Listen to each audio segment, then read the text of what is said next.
radio for the masses. Headline edition, July 8, 1947. The Army Air Forces has announced that a flying disc has been found and is now in the possession of the Army. If the game is rigged, change the game. Game changer. I occasionally think how quickly our differences worldwide would vanish if we were facing an alien threat from outside this world.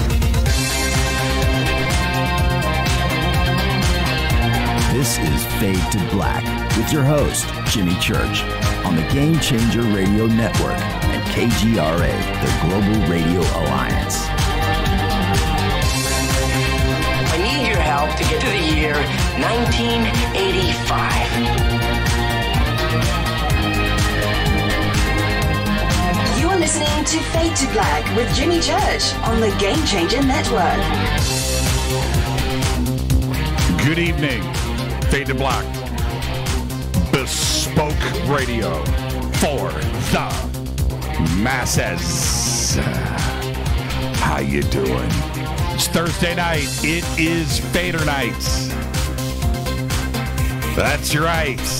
Thursday in the chair, October 4th, 2018, 280 days into the new year. Just 85 days left. We are live from a bunker somewhere in the middle of beautiful downtown Burbank, California. And I would like to welcome everybody listening all around the world, all across the United States. Hither and thither, to and fro, back and forth, up and down, east and west, north and south, far and near. This is Fade to Black for KJCR, the Game Changer Network, and KGRA, the planet. I am your host, Jimmy Church. What is cracking, everybody? Tonight is another Fader Night. Open lines all night long. The call-in numbers are, write them down, 323-825-5045 or 323-275-9695 or 818-921-6929. Okay, that's what we're going to do. Bottom of the hour. John Rappoport will not be with us tonight. He's out doing his thing. So we are going to go to open lines straight to it at the bottom of the hour. Okay, so get ready for that. Yeah, I posted over at On Stellar today. All right, let me get comfortable. I'm all excited. It's Thursday night. It's Fader Night. Open lines all night long. And after the week that we had here, after the month, after the year that we have had on this show, this is one of the most amazing Fader Nights we're ever going to have. I mean, think about that for a second. Just for a second, think about that. I'm going to set it up for you. It's kind of like bowling. That's right. I set it up, you knock him down. That's why we're here. Unbelievable. All right. On Stellar. I posted over at On Stellar today. I'm going to go over there and check this out in real time. I posted over at On Stellar my little rant from last night about chaos and entropy, right? So, and looking at everybody's comments over there, there it is.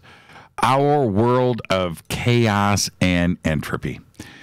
And I enjoy doing that. When I rant, I am just letting my mind go. And that's it. I'm just letting my mind go. It's my observations of the world. And tonight, so I posted that over at OnStellar, and you can go check that out. OnStellar.com, OnStellar.com. Go and check it out. We had a very strange and busy day over at the house today. But anyway, nonetheless, I didn't get a chance to, tweet it out and Facebook and stuff. Other things going on. But I'm a big social media guy. And I'm very aware of what the internet and social media is doing to our society, the effect of it. And that's what not only social media, but all of media. But that's what this article is about. I'm going to continue this tonight because what ended up happening today, last night and today, after that, and I posted today, it's a very strange thing. So, again, it's like bowling. I set it up, you knock them down. We're going to do that again tonight. Very concerned. Okay, now you can follow me on Twitter at JChurchRadio. That is simple. Facebook. Oh, man. YouTube. Oh, man. Everything is Jimmy Church or Fade to Black. You can go and do that. Follow, like, and subscribe over at jimmychurchradio.com. It's very simple. Big social media guy. And you can follow us on Twitter at JChurchRadio. Also, inside of that, we use TweetDeck. And thank you for all of the dancing gifts. I see them here. Pretty good. Pretty good. Hashtag F2B is, no John Rappoport tonight. He's got some family things and some other, how do I say this? Some health reporting that he is working on, and he's on the road. He's not even in the state that he lives in right now. And we were hoping to do this from the road tonight, but things are impossible. So that's it. Okay. All right. Now, phone calls already. Everybody settle down with that. I'll open up the phone lines at the bottom of the hour. But anyway, hashtag F2B is the sandbox. You can come and join us over there. Got any words on this chaos? No, Mark. Actually, I don't, because I really don't care about that stuff. Okay. All right, you can care all that you want. That's fine. That's fine. But I don't jump on those bandwagons. Okay, so hashtag F2B and hashtag F2BQ is Fade to Black questions. And there you go. Okay, so email is jimmy@jimmychurchradio.com. You can hit me up there. Breaking news. And it's breaking news like this that forces me to drink some coffee. There's much bigger stuff going on out there right now than other things. Like this. Russian Deputy Attorney General Sak Karapetyan, the Russian official accused of directing the foreign operations of Natalia Veselnitskaya, the lawyer who met senior Trump campaign officials in 2016, has been killed in a helicopter crash. This story broke right before the show tonight. Karapetyan was exposed in a Swiss court this year for a plot to enlist another nation's law enforcement official as a double agent for the Kremlin.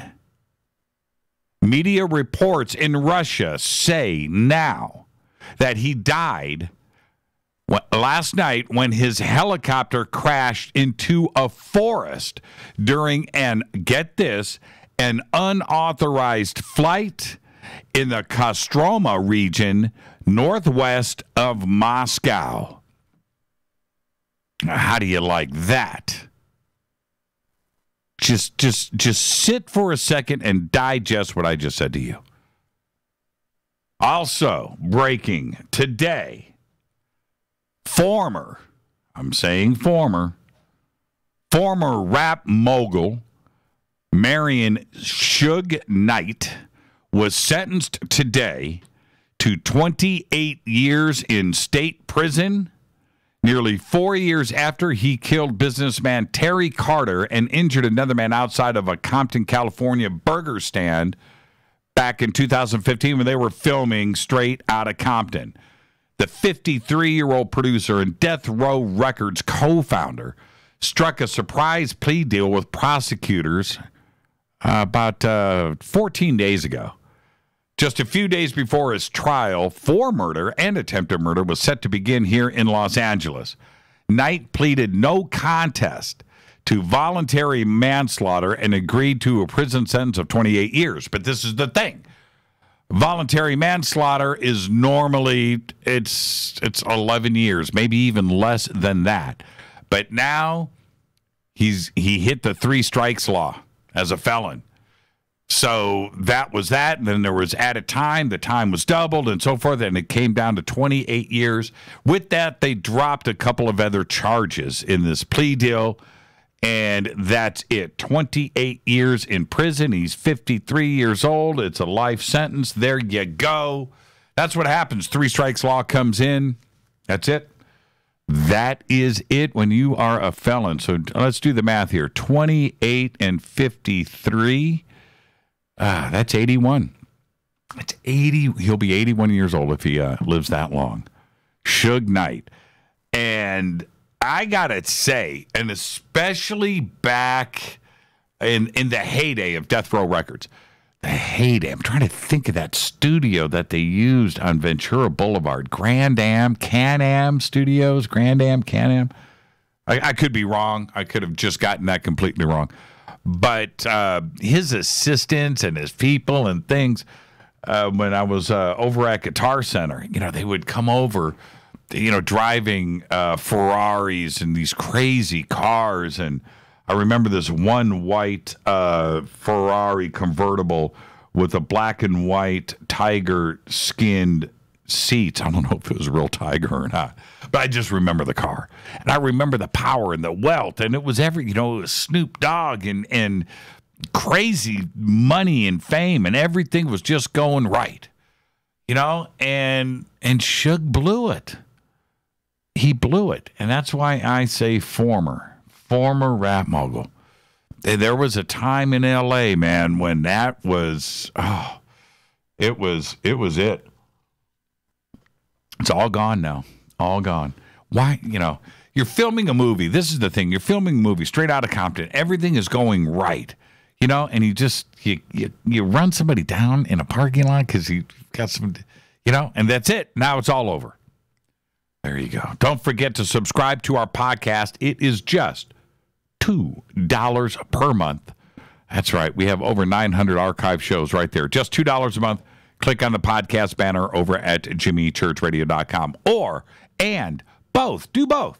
You can also become a FADERNIGHT in our membership section over at jimmychurchradio.com, where you get those. Did you see the pictures of Connie today in her fade to black gear? And Connie Vance, that was a really cool photo. And she sent it to me. She sent it to me over at On Stellar, actually. That's where it popped up. There she is, Connie Vance right there.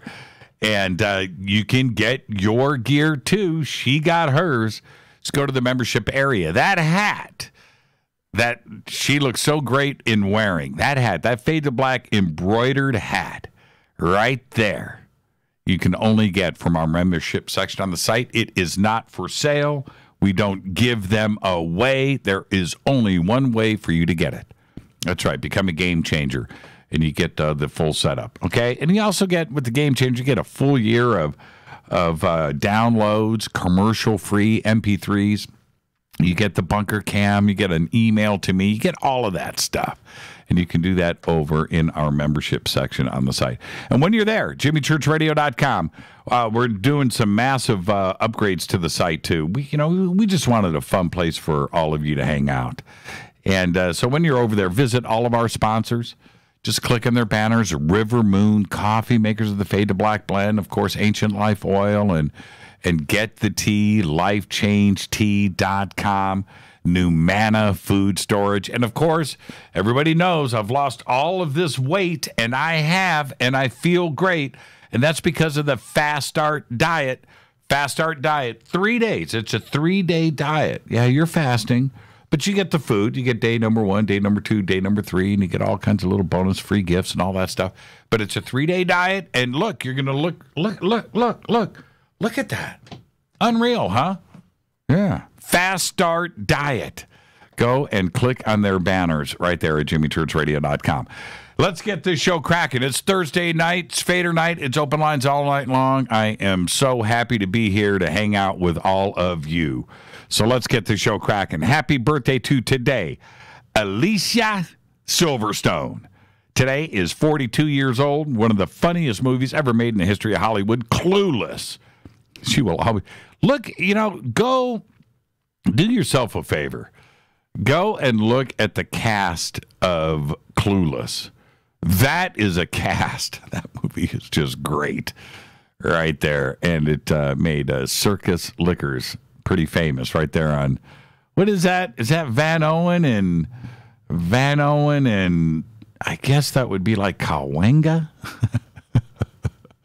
Circus Liquors. What's the name of her dress? I'm going to divert this over to TweetDeck. What dress is she wearing when they mug her in the Circus Liquors parking lot? What did she say? This is a Vera Wang. Something like that. What did she say? Warp drive technology and the manipulation of extra dimensions.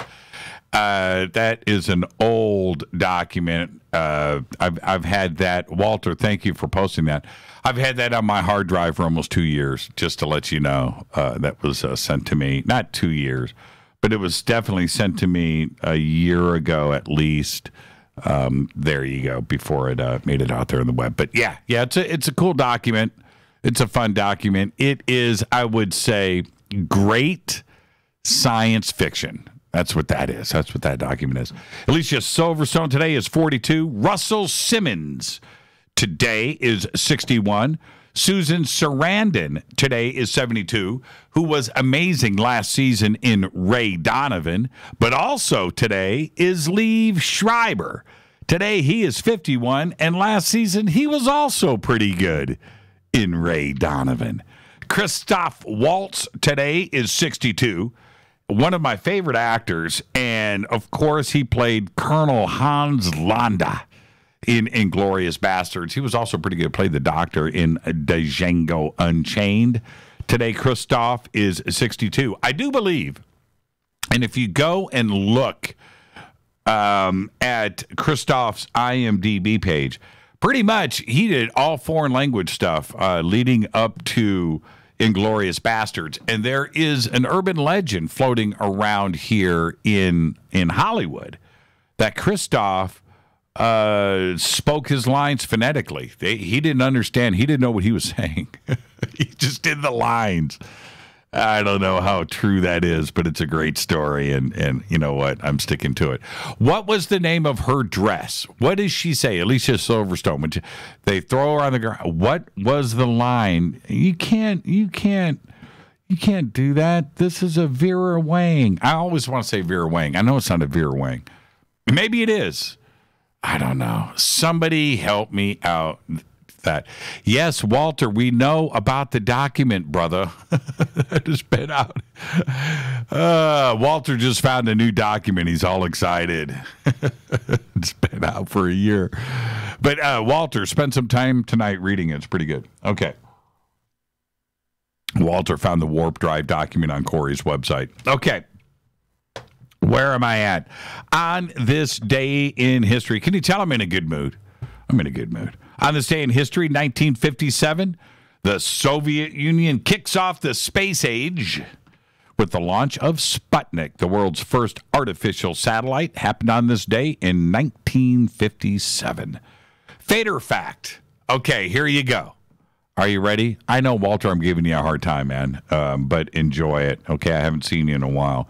It's been a while. I remember Walter and I sitting next to a fireplace in this little bungalow in the middle of the desert. We're having a fader party, discussing John Teeter. Yeah, he found out some stuff that night about John Teeter. Hey, Walter, keep it on the down low. I saw what you were doing last night. You're gonna cause a fire here. We don't need certain things to get out. You know, we need to enjoy our position here when it comes to John Teeter, right? We can't blow our cover. Think about that for a second. Fader fact, 1965. Are you ready?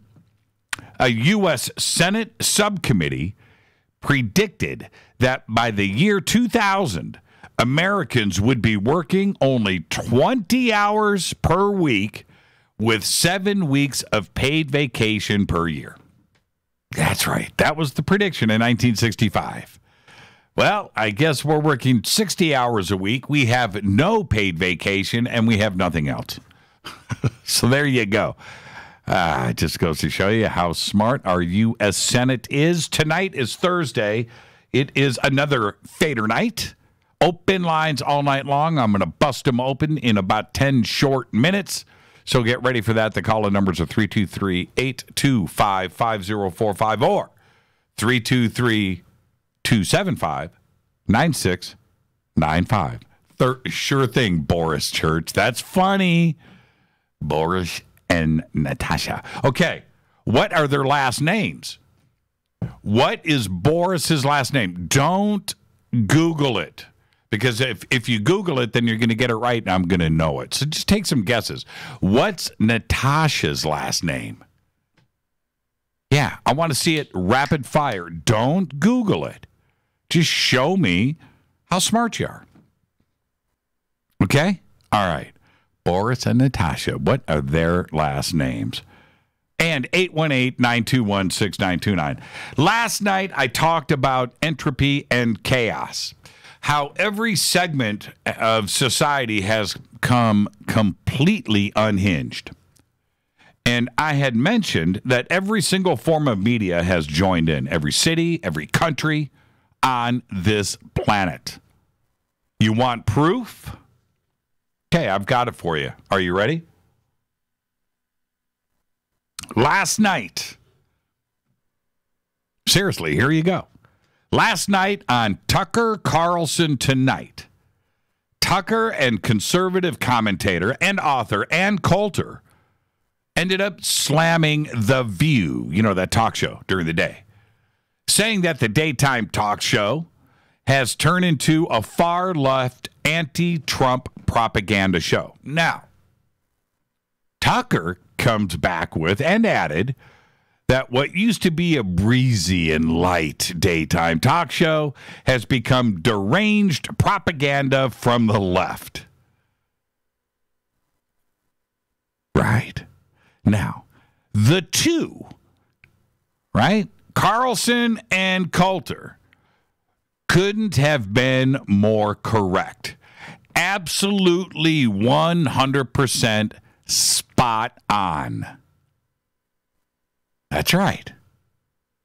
Tucker could have also mentioned that so has everyone else. Everybody has become deranged, unhinged, unglued. Both sides and the middle. The extremes are, I don't even know how to put it, if at all possible. The extremes are extreme. Everybody, that's right.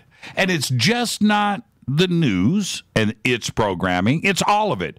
It's daytime, nighttime talk shows. It's entertainment. It's comedy. It's sitcoms. Every talking head on television, in the media, right now, has that crazed, deranged look in their eyes. That real crazy eyes look. For real. That crazy eyes thing. The insane part of it is that each side, each outlet, all of the players, everybody actually believe in what they are saying. Because in large part, and you have to listen to me, listen to what I'm saying, they are all correct. Now, how can it be? How can the extreme left, the crazy liberals, be right? And how can the crazy, insane, far right conservatives be right? How can they both be right? How can the middle be right? They're all right. They're all correct. They are. They all believe in what they are saying because they are right. Think about it. Everybody has gone nuts. And the further that it goes, the more fuel that is thrown on the fire. And we find ourselves in a never-ending catch-22 that nobody can stop. And they, all of them, are the ones that started it. Only they can stop it. That's what's going on here. They're right. The far left liberals are blaming the craziness on the far right, and they're correct. The far right is pointing at the crazy liberals on the left and how crazy they have gotten, and they are right about that too. They are, and it's gotten so extreme and so nutty, and what's left in the middle that are trying to play both sides, they are equally as nuts. Everybody's gone crazy. They can't stop it. They're the ones responsible. And the more that they point at the other, the more crazy it gets, the more inflamed out it gets, the more red-pilled and nutty this whole society of ours worldwide has gotten. And that's the truth. Only they can stop it. Now, I'm calling for it. I'm calling for a giant global timeout. Everybody to the corner. A truce. Is it possible? No, it's not. But think about this. Yeah, crazy eyes. That's good, Eric. That's the talking heads right now. That gets a retweet. That right there. That's what I'm talking about. That's what you see on TV right now. Right there. Crazy eyes. I'm just going to do this. It's every talking head on TV. Every talking head on TV looks like this. Boom. Done. Everyone. Crazy. Is it possible that at the next Bilderberg meeting that they all get together in a dark room and say, hey, you know what? Enough is enough. Probably not. But that's what it would take. The ratings would crumble. Advertising revenue would tank. Clicks on the internet would disappear. Right? So, wow. It ain't going to happen, is it? Think about it. This living, breathing Catch-22 makes money. A lot of it. The ratings for CNN and Fox, those lead to Google, which lead to YouTube, which lead to Facebook and Twitter, and then it turns around and cycles back again. In the middle of it, you have Verizon, GM, Honda, Budweiser, Coke, Big Pharma, Apple, everything, all of it. And then there's everything that's in between. You have all the travel and the airlines and credit cards and foods.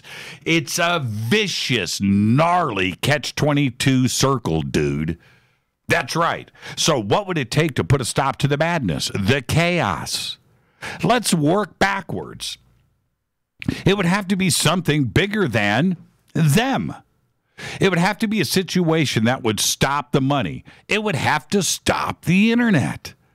It would have to stop the system. Something that would take everyone's emotions, everyone's, yours, mine, everybody's, society, this planet, and point them in another direction, away from all of this petty anger and finger pointing that has gotten so out of control that right now it's actually quite dangerous. A global banking collapse? Perhaps. Yeah, it's possible. It would have to be the big one, though. How about a natural disaster, right? A CME, coronal mass ejection, an asteroid maybe. You know, that would shut down the net, but it's likely not going to happen. And last year we had dozens of hurricanes. It seemed like it never ended. And all of that natural disaster and the effects that it had, we had them both here. We had them over in the Pacific too as well, right? But it didn't have any effect of taking the misdirection off of the agenda. It didn't happen. And not only that, the net survived them all. What about war? Right? Well, this one scares me, and it's easy and always, it's just a push button away. You only need an excuse for that one. Nothing like, uniting the country with some big crazy invasion somewhere. And it seems like China is being set up for that right now, and I'm a little bit nervous about that. We see all of this playing out. And this time around, the shutting down of the web would probably be on the table. Yeah. It's crazy, isn't it? I'm not some kind of fear-mongering guy. That's not what I'm about. But think about that for a second. What would it take to stop the chaos? How about a fake alien invasion? Right? There you go. False flag.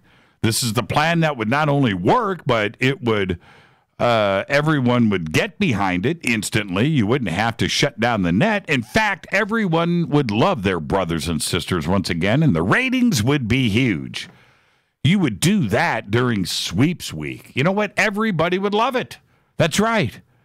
Even China. So there you go. It's Fade to Black. I am your host, Jimmy Church. Tonight is Fader Night. Open lines all night long. I'll be right back after this short break with your phone calls. 323-825-5045 or 323-275-9695 or 818-921-6929. It's Fade to Black. I'm your host, Jimmy Church on the Game Changer Network and KGRA, The Planet. I'll be right back with your phone calls next. Stay with us.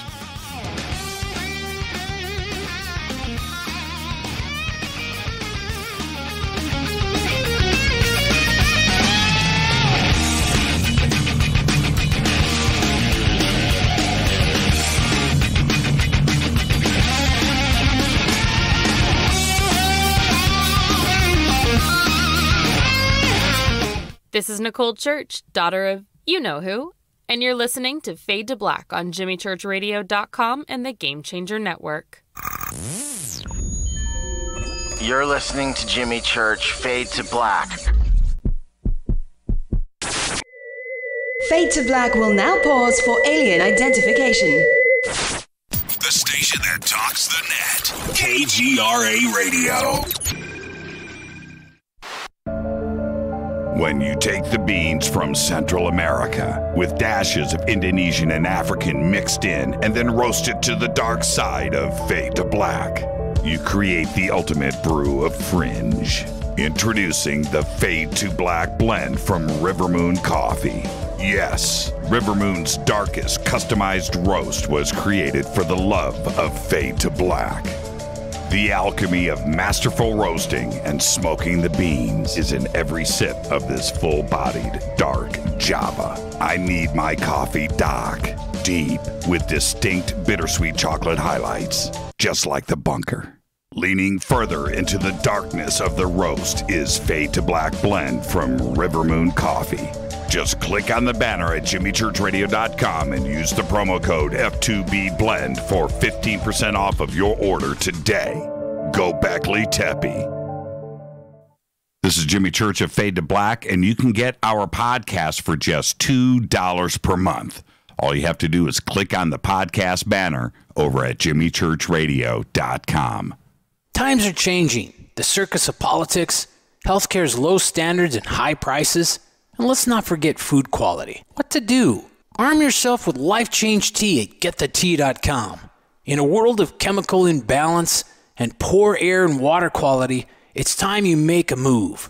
Log on to GetTheTea.com and stock up on organic non-GMO supplements. Don't forget the tea. Cleansing your body never felt so good. And we have a brand new tea called Takedown Tea, which helps support healthy glucose. All natural body support so you can be at your best, naturally. All you have to do is log on to GetTheTea.com. That's GetTheTea.com. We're not a fad that comes and goes. We are the real deal. Join us and armor up. GetTheTea.com. That's GetTheTea.com. Changing America's health one tea bag at a time. 9 out of 10 geneticists agree. Fade to Black is not your father's radio show on the Game Changer Radio Network and KGRA, The Planet. Do you want to lose weight but have no idea where to begin? The Fast Start Diet, a 3-day weight loss plan, is the answer. 3 days of nutritionally balanced, calorie-restricted meals delivered right to your door. No shopping, no measuring, and no cooking. Everything is prepared for you and ready to eat at home or on the go. The Fast Start Diet has all the amazing benefits of intermittent fasting without starving. We've helped thousands of people who have struggled to reach their weight loss goals. Isn't it time we helped you?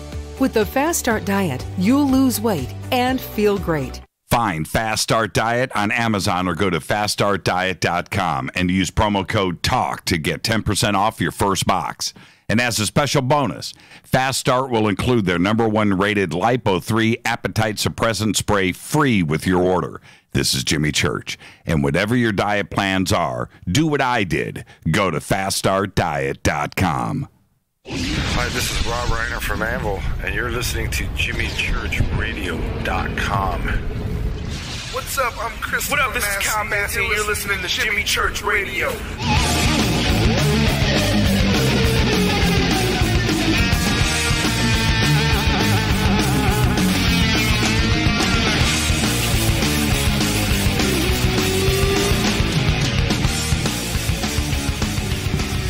All right, welcome back. Fade to Black. It's Thursday night. It is Fader Night. Open lines all night long. Phone lines are open now. 323-825-5045 or 323-275-9695 or 818-921-6929. It's Thursday night. It's Fader Night. It's the best night of the week. Love hanging out with all of you. And let's see what's going on. We had an amazing week this week. We had Chance Gardner on, Magical Egypt, and then I was also on the Magical Egypt Symposium. I did that yesterday. That was so much fun. And I did. Was that yesterday or did I do that Tuesday? Chance, I can't even remember. What did we do Monday? What a crazy week. It's just been a crazy week. Last night, Jason Rice was here. 20 and Back Insider Secret Space Program, and my lab. Wow, what a conversation that was last night, and everything that we went through last night with the phones and everything else. So we've got a lot to talk about this week, and there you go. Let's go to the phones. Let's go to area code 780. You're up first on Fade to Black. Who's calling? Jimmy Church, my friend. It's Laird. Hey, Laird. How are you, man?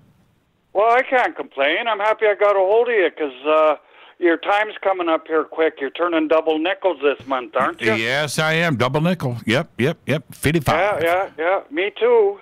November 1st. Wow. 55. Yeah, no kidding. 3 weeks. I was born 3 weeks before they killed Kennedy. Yeah, and well, sort of. I was too.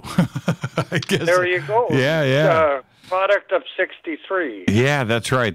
And every time I think of 55, I think of Sammy Hagar. I don't know why that is. Maybe somebody can help me out, but there you go. I just read there was something about Scotland that I had read earlier this week, and it was really crazy news. I got to think about that for a second and let that come back to me. What's on your mind tonight, Laird? No, I just wanted to talk to you. It's been a few days. Yeah, it's been a long time, and I hope all is well in your world. Did you listen to the show last night with Jason Rice? No, I missed it. Was it an Egypt thing? No, it was a secret space program thing. It was a pretty good show.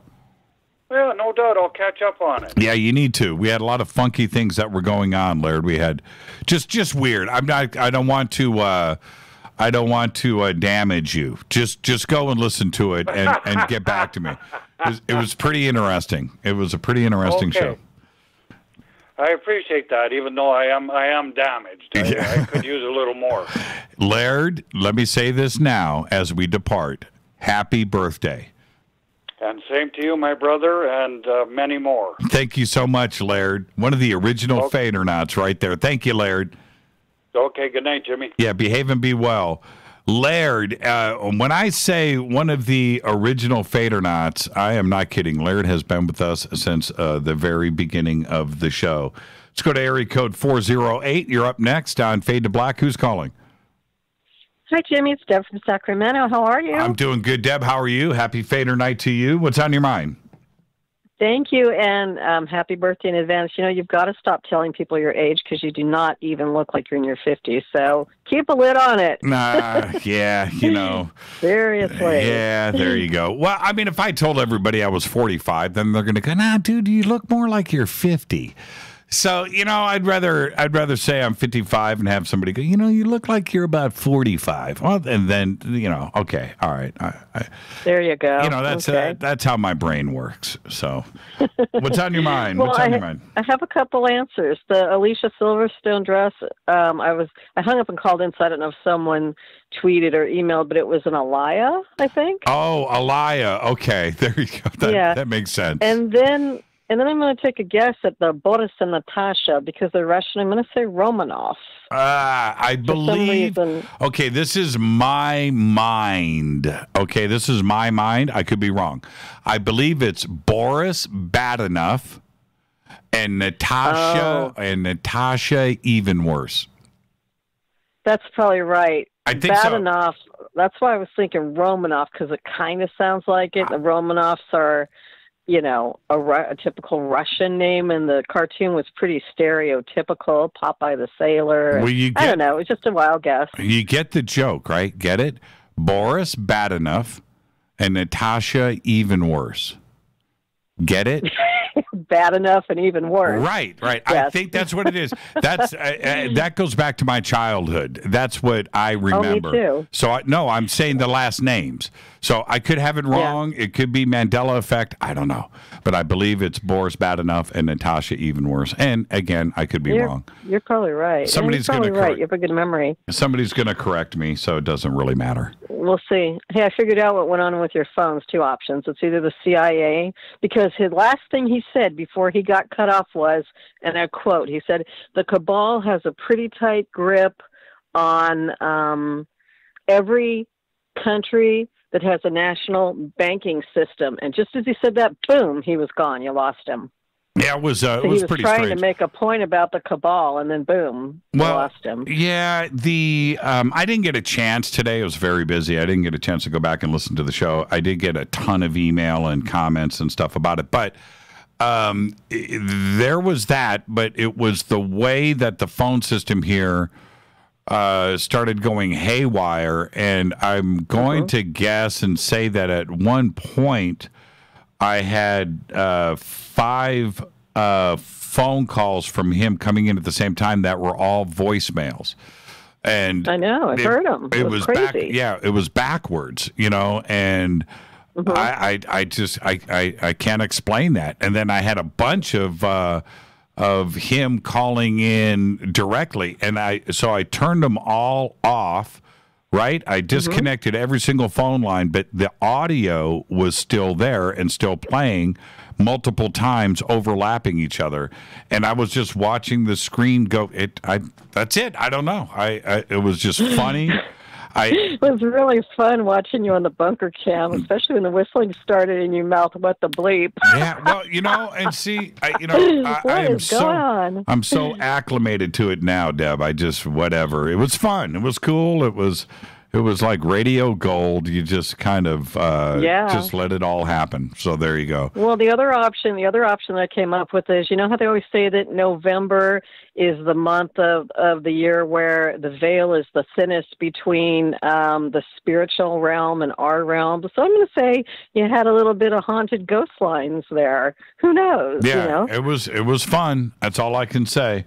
Deb, behave and be well. Enjoy your weekend, and we'll see you right here on Monday.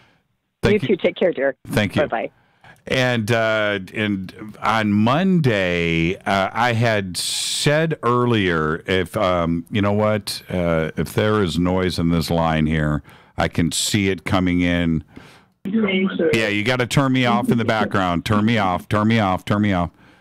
See, I can see it. You see how I did that? Okay, all right.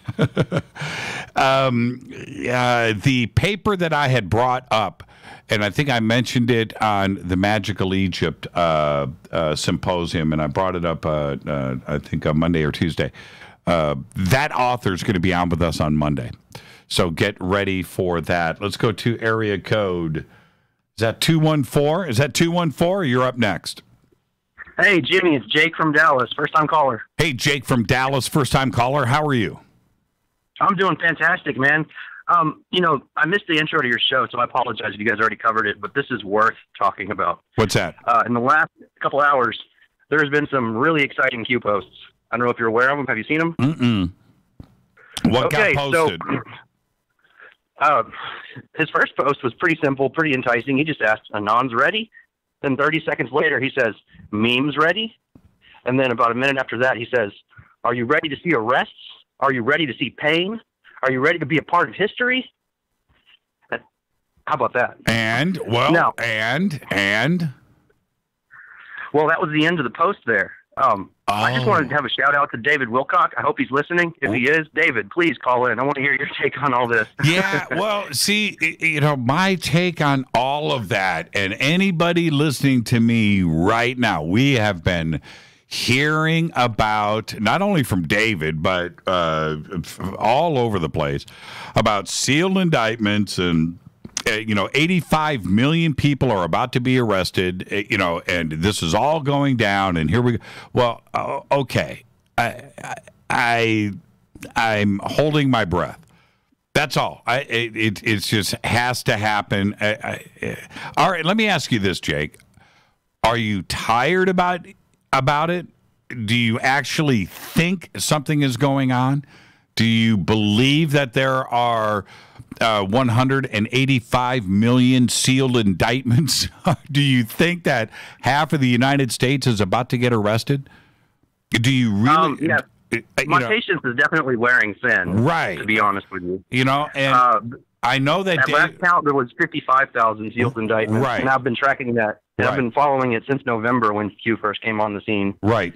And he always said, trust the plan and have patience. And yeah, like I said, my patience is wearing thin. Right. But and I've been, and David has had some really, really good insiders and really good information, and I trust in so many different things. When it comes to this, we are not talking about. There's a difference here.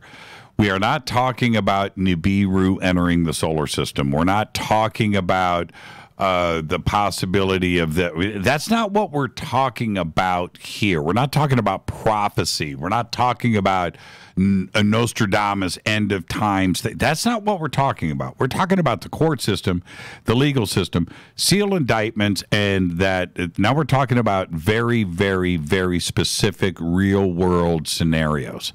Okay, so when you're talking about stuff like this, it better come to pass. That's all that I'm saying. I've gotten to the point now where I'll just wait for the day that it starts to go down. I don't react to it anymore like I used to. I hear you. I understand where you're coming from. I got a feeling you're not going to be holding your breath much longer. I think it really is right around the corner. Well, Q constantly said Red October, and I think that's really what it means. Well, if just in time for the midterms. Well, think about what it will do to reputations out there like David's and others that have been talking about this, where actually this really does happen, and suddenly it opens up the door to all of the other situations that have been laid out in front of us. And I'm talking about control of governments. I'm talking about governments and control and banking systems and good and evil and the fight that is going on. Suddenly, this all becomes a part of our reality. Everybody else's, not just our community, but this becomes a world situation. And how great that would be if this actually comes up and surfaces for everybody to see. Not just inside of our community. We've been talking about this for a long time. But I'm talking about the world stage where this actually it gets revealed. Then that's a good thing. But man. Okay, so we'll see. And you know what? What will this do? What would happen to the reputation of Q and all of the publicity that Q has had into the mass media and the coverage that it has had if the midterms come and go? And nothing happens. There are no sealed indictments that are revealed. No arrest happened, and that now we've got to wait 2 more years? And then Q becomes insignificant, and it just turns out it's just been a joke played on you and me and everybody else. So let's just see. I can't see it going that way. There's been far too many instances where his predictions have already come true. And for instance, John McCain's death, somebody asked Q, when was John McCain going to face justice? And his response was, every dog has his day. And if you go and look at the calendar, the day that John McCain died was International Dog Day. You know, there's just so many little cryptic things like that where he's proven to be correct. Right. And you know, you're right. If what you said turned out to be the case, where nothing happened, gosh, you know, it would go away, and we would all be eat and grow. Well, I just really don't see it that way. I don't see it happening. And Jake, this is something else that I have been talking about for the last couple of days, which is, you know, chaos and what the internet and social media and mass media has done to everybody to play on emotions. And this is another example of that, in where posts from Q and others and videos that people post in response to Q and getting everybody emotionally wrapped up in this. That's the power of the internet. You know, I hear the passion in your voice right now, you know, so I'm aware of that. But it's also what would happen emotionally to everybody if all of this, you know, that has got so much invested in all of this, like yourself and others. I mean, Q is a very influential poster these days. I mean, seriously, what would happen if everybody just got the carpet yanked out from underneath them? You know, and I'd be absolutely devastated. I know, and I don't want to see that. So let's just wait. You know, it's all cool. Take a deep breath. If it happens, it happens. If it doesn't, it doesn't. Life will still go on. So think about that, Jake. And don't be a stranger, man. You know how much we love first-time callers here. Thank you so much. Yeah, thanks. I appreciate it. Enjoy your weekend. Yeah, you too. That's a great phone call right there. It's exactly what I have been talking about when I am referring to emotions and what has been happening and this unraveling. I don't want to see that. We need to somehow get a timeout going on. Let's go to area code 323. You're up next on Fade to Black. Who's calling? Hey, Jimmy, this is Dave in South L.A. How you doing? Hey, Dave in South L.A. How are you? Whoa, I'm doing well.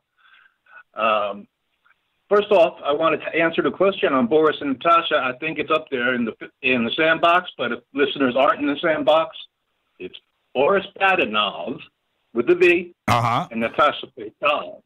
Oh, Natasha Fatal. Right, that was it. Yeah. That's the easy question. That's the easy question. Man, difficult question. What's that? What opera does the last name of Boris come from? Okay, you got me there. You got me. What novel feature the characters Boris and Natasha? What novel? Okay. Yes, indeed. That's good. David, you got me, man. Okay, answer to number one. Number one, Boris Godunov.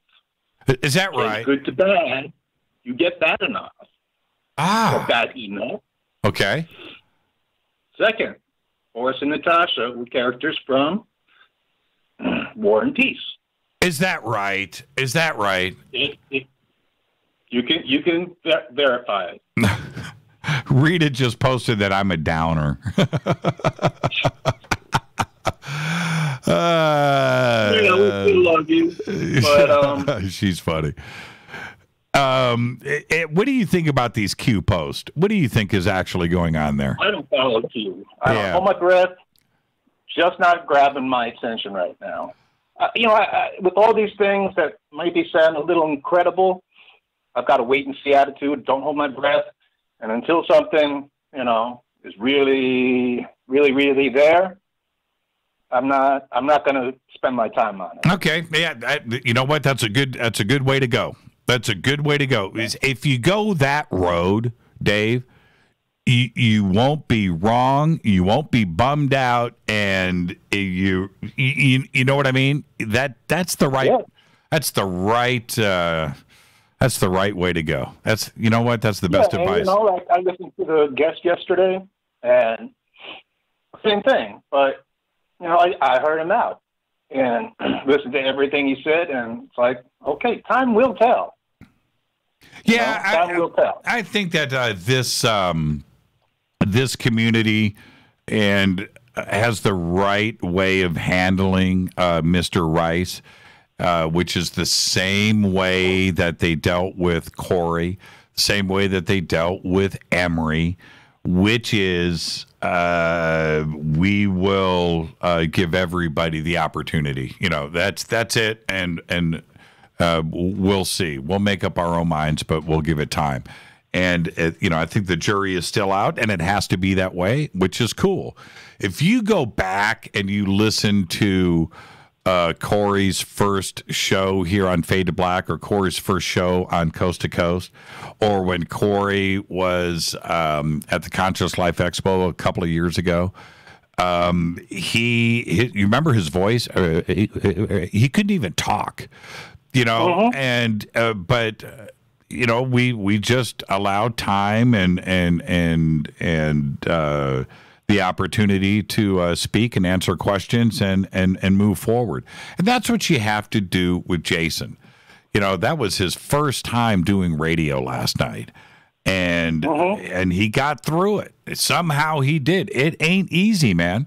It's not. It is not. And when you're going through this and literally on the hot seat, you're doing that, but you're always thinking about who is out there listening, which is not the way to go and on a radio show. But you can't help but be that way when it's your first time on. The last thing that I think about, Dave, and you know this, is I don't think about how many people are listening to this show. I don't. It's right now. It's just you and I. But I've had to do 5, 6, 7, 8, 9, 10 years of broadcast to get to that point. And him coming on the show for the first time last night, man, that's tough. It ain't easy. Well, listen, Dave, thank you for the phone call. Thank you for stumping the panel. You did good there. War and Peace, I had no idea. And Natasha Fatal, you're absolutely right. Why did I'll let you go with one question. What's that? To marinate on. And this is not just a turn of phrase, but is time long or is it wide? Why can't it be both? Why can't it be both? Why can't it be both? This is okay. Then I'll let you stew on this. Time, we know, goes in one direction. That's what you can't go backwards with time. At least that's what we believe because of watches and clocks and everything. Okay, so I get that. But when you're in space, if you're out there floating in space, now time is going to go in any direction that you're pointing at or looking at. That's a bizarre thing. Right now, our Earth is rotating in one direction, right? The sun is coming up every 24 hours. We're dealing with all of that. But out there in space, you don't have that. So how would time feel out there? And the direction that you're facing in is the direction of time. So could you go backwards in it? That's all. And the reason why I bring that up is because of space-time, and the possibility of other dimensions and string theory and how this starts to come into play. Well, I'm not so sure. And with one other thought, a galaxy spirals, right?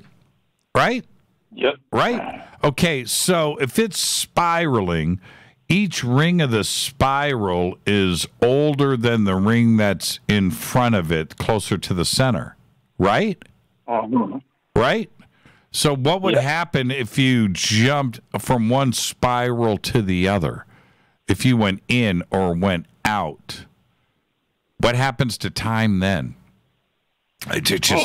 Okay? Chew on that and have a great weekend, Dave. All right, you too. Thank you. Absolutely. Dave from South Central Los Angeles. I'm going to take a break right here. It is Thursday night. It's open lines all night long. I'm your host, Jimmy Church. If you're on hold, stay right there. I'll get to everybody. That's what it is. It's open lines all night long. It's Fade to Black on the Game Changer Network and KGRA the planet. Stay with me. I'll be right back.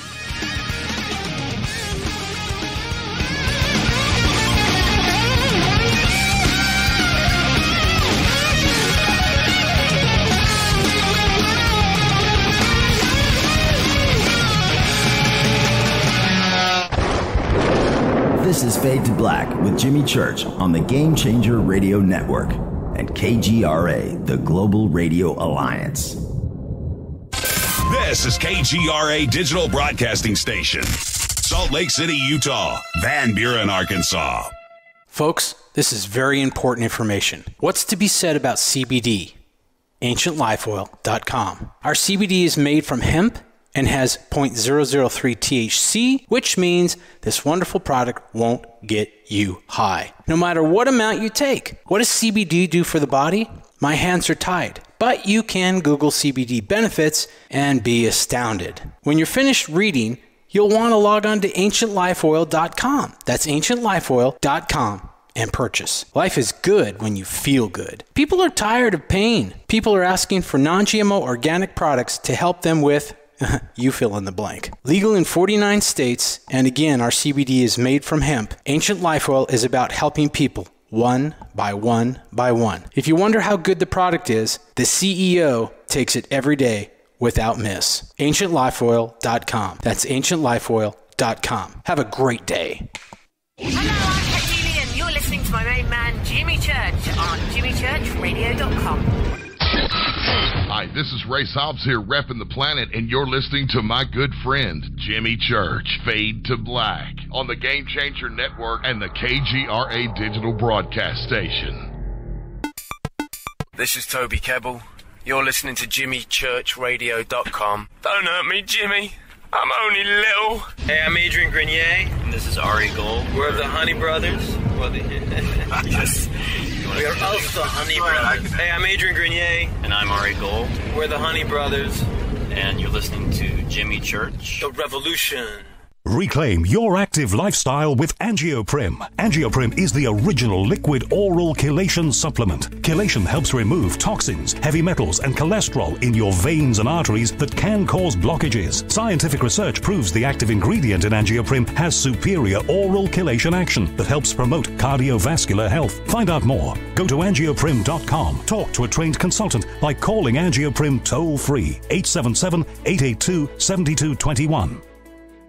This is Jimmy Church of Fade to Black, and you can become an official FADERNIGHT by just going to our membership section at JimmyChurchRadio.com. Hey, it's Grace. Can we talk about something serious for a minute? Your age. Getting old has its perks. But remember, being a few years younger, you know, your hair was thicker, you didn't have so many wrinkles, that extra weight wasn't haunting you, and you just felt better. Well, we can't turn back the clocks and go back 10 or 15 years, but you can start feeling and looking 10 or 15 years younger with Nature's Youth RSF. It's a doctor-formulated daily supplement that helps your body maintain its peak performance and fight the aging process. Imagine sleeping better, looking better, and feeling better. See how Nature's Youth RSF has helped thousands of people just like you at nature'syouth.com. nature'syouth.com. Imagine how it will feel when your family and friends are asking you what you did to look so good. Your secret will be Nature's Youth RSF. It's time to start looking better and feeling better. Learn more and order your Nature's Youth RSF at nature'syouth.com. That's nature'syouth.com. That's nature'syouth.com. Hello, this is Serena Wright Taylor from Conscious Life Expo, and you're listening to Fade to Black with Jimmy Church, who holds the Lucky Pony record for the best astrological chart since 1963. True story. This is Micah Hanks of the Gralien Report, and you're listening to Jimmy Church on Fade to Black, across the globe on the Game Changer Radio Network and the one and only KGRA Radio, The Planet.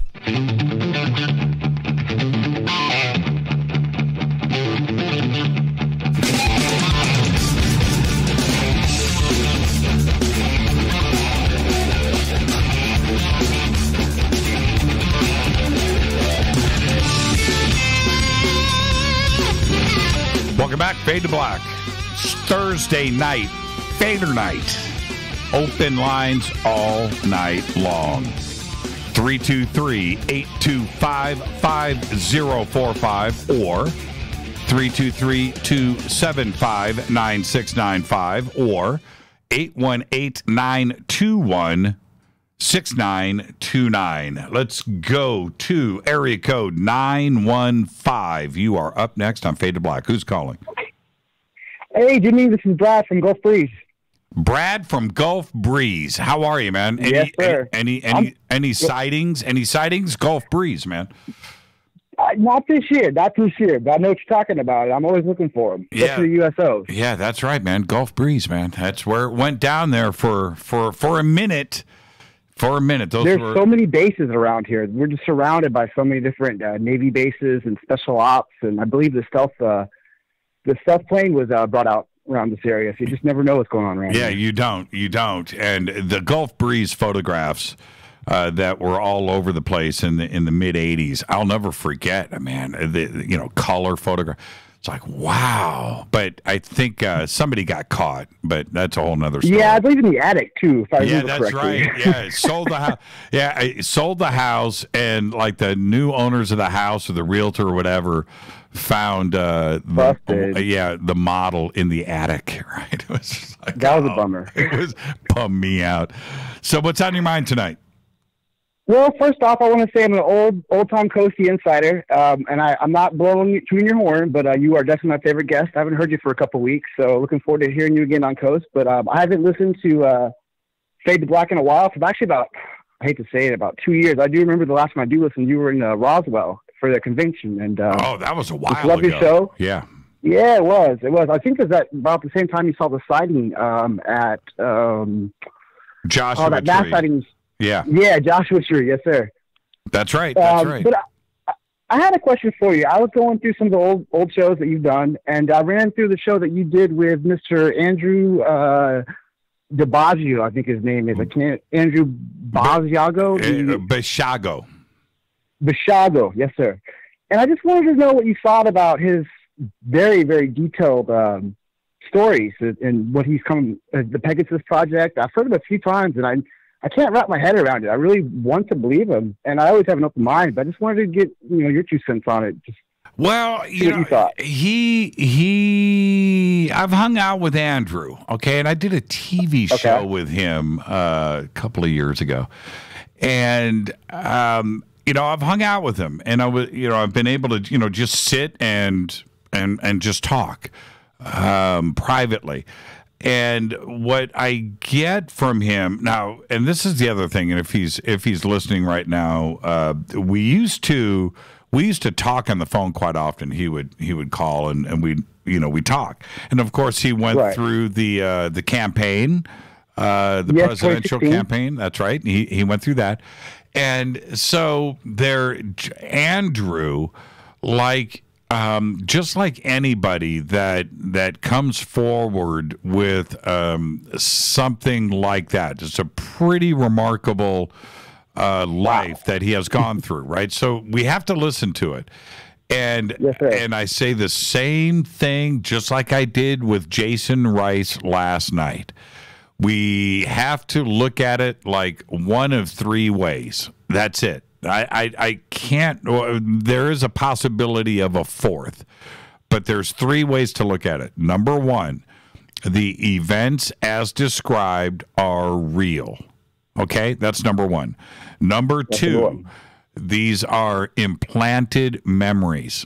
They are not real, and somebody out there implanted these memories. And that's just as scary as number 1 is them being real.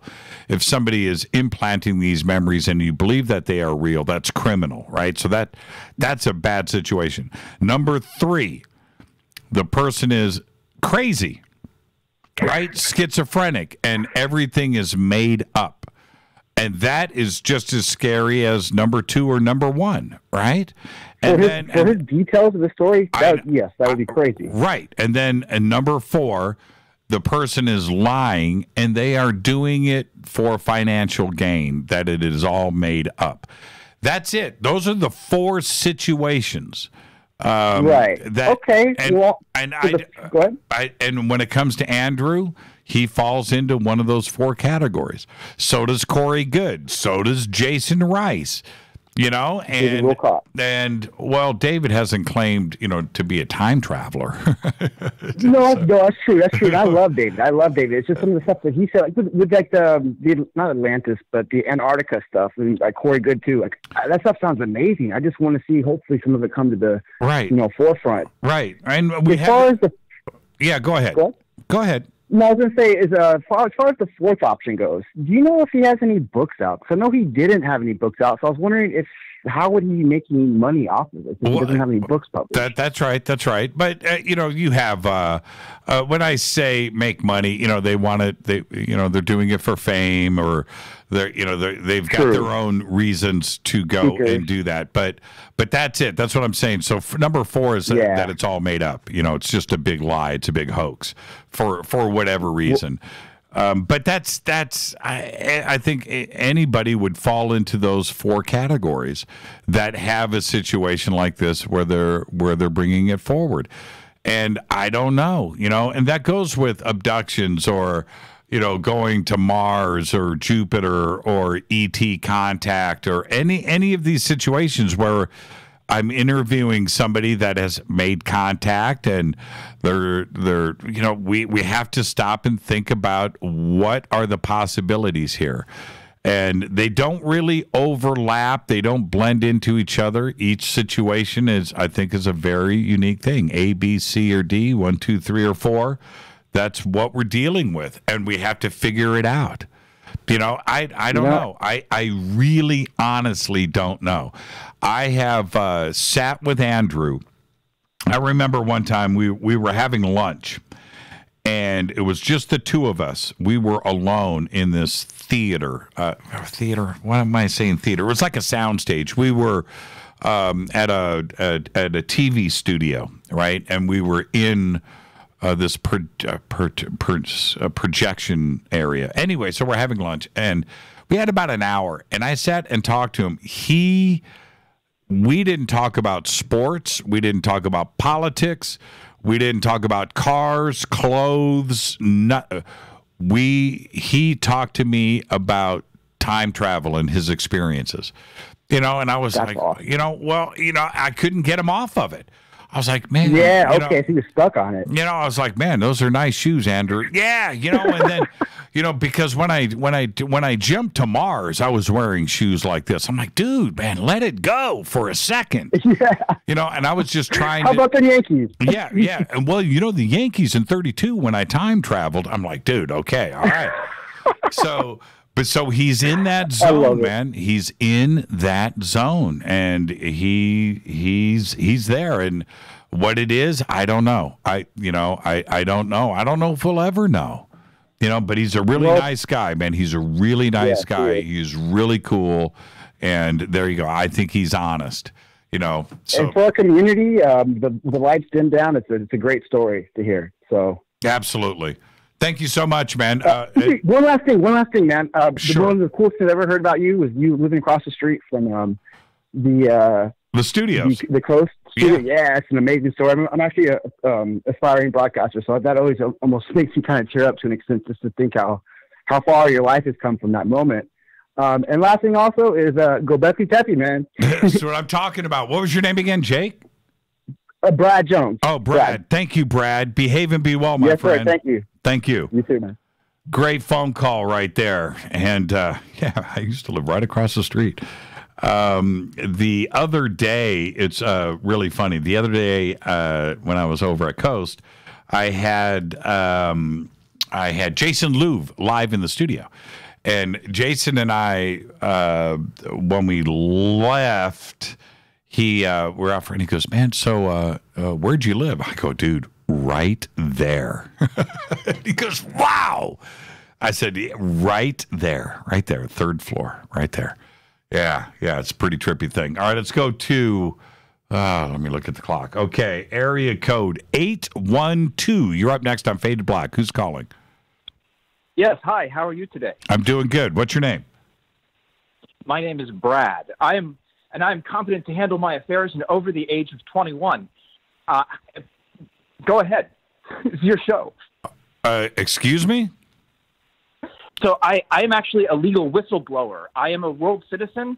And I have studied the legal systems of the United States as well as the international systems for a very long time, many years. But you're only 20. But you're 21.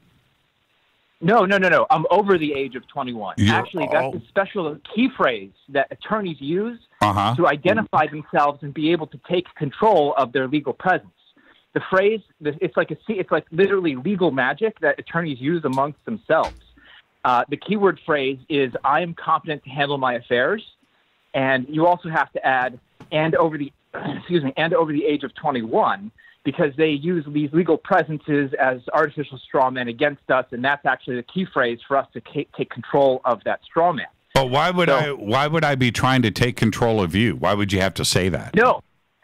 The reason why I'm saying that is for the education of the audience, actually, as well as to inform all of the attorneys who are listening that they are no longer allowed to be abusing their system against me or other world citizens. What happens when you get pulled over by the police? Do you lay this out? Actually, my whole backstory relates to that exact question. But that's not the reason why I'm calling. That was actually reviewed in another video podcast in the Nature of Reality radio show under Brad Anderson, World Citizen. And you can listen to that story. You can go and check that out. But that's not the reason why I'm calling. But the reason why I'm calling is... But Brad, nice plug though. You got that in. No, well, this is important. This is one of the reasons why I'm calling. Okay. Actually, there's the United Nations actually has basically taken over all of New York City. We should be considering New York City as the fourth sovereign city-state besides the Vatican, the City of London, and Washington, D.C. Do you live in New York? Do you live in New York? No, I don't, but I've studied the treaties that have placed the United Nations in New York City, and the Annex number 1 that allows the United Nations headquartered districts in New York City allows for them to widen their territory to the borough of Manhattan, the city of New York, and even the state of New York. It's actually right in the very treaty that the United Nations can take over territories of the United States. Well, they could try, but have you been to New York? Yes, I have. Okay, it's a fascinating place. It is. You know, the people that live in New York, right? If they even got a hint of anything going funky down with the United Nations, they would go, they would walk down, and they'd push that building into the Hudson River. What if I told you I already had evidence of this? That would never happen. But anyway, I have the evidence. I have the evidence. Actually, it's Donald Trump's birth certificate. Interestingly enough, and I'll document it like this. In order to become the president of the United States, you have to be born in one of the 50 states of the United States. Now, we all know, or maybe some of us do, that there are 57 federal states. Even Obama said that there are 57 federal states, which everyone thought he was really confused, but he was actually honest. There's 57 federal states and 50 corporate states. So you have to be born in a corporate state to be president. But if you're born in the District of Columbia, you don't get a Virginia or a Maryland birth certificate. What you get is a D.C. birth certificate. You're a D.C. resident, and you're actually, if you're born in the District of Columbia, not eligible to be president. And now here's the funny thing. The city of New York actually issues their own birth certificates separate from the state of New York. And Donald Trump actually has a city of New York birth certificate separate from the state of New York. They actually have a separate territory. It is the United Nations territory. We need to start considering United Nations has taken over New York City, and this explains a lot. For instance, well, my sister was born in New York City. So she should have a New York City birth certificate and not a state of New York birth certificate. Now, one of the reasons why this is so important is because the United States cannot hold the bankers in New York City accountable for their crimes. We only have the authority to fine them. We can only send them bills for their crimes. We cannot arrest them because they're United Nations international jurisdictional banks. So what do you? This is a real problem. Okay. So what are you suggesting? What's the issue, though? Well, a part of the issue is what the United Nations has done with the American birth certificates, because the whole system that they have constructed, and this actually goes back to before 1945. Goes back. I'm a legal historian, It goes back prior to the League of Nations. There are treaties that the United Nations has usurped from the League of Nations. So in some sense, there is a continuation there of actually slavery and maternity powers by treaties. So in essence, what is taking place is the member nations are trading their birth certificates for immunity in what is called international legal personalities. And my God, the problem is so big. I can't even, this is not even going to be enough time to cover it. But one of the reasons why this is so important is because they have usurped the United States Constitution, and they have even replaced the United States Constitution with their own United Nations Universal Declaration of Human Rights, which has literally outlawed justice across the planet and replaced every courtroom across the planet with their competent national tribunals. So the reason why the United States doesn't seem to have constitutional courtrooms is because they were replaced in 1947 with competent national tribunals from the United Nations. Let's say that, and I understand you're very passionate about this, and you've obviously spent some time on this. So let's just say that everything that you said is true and correct. Let's just go off of that.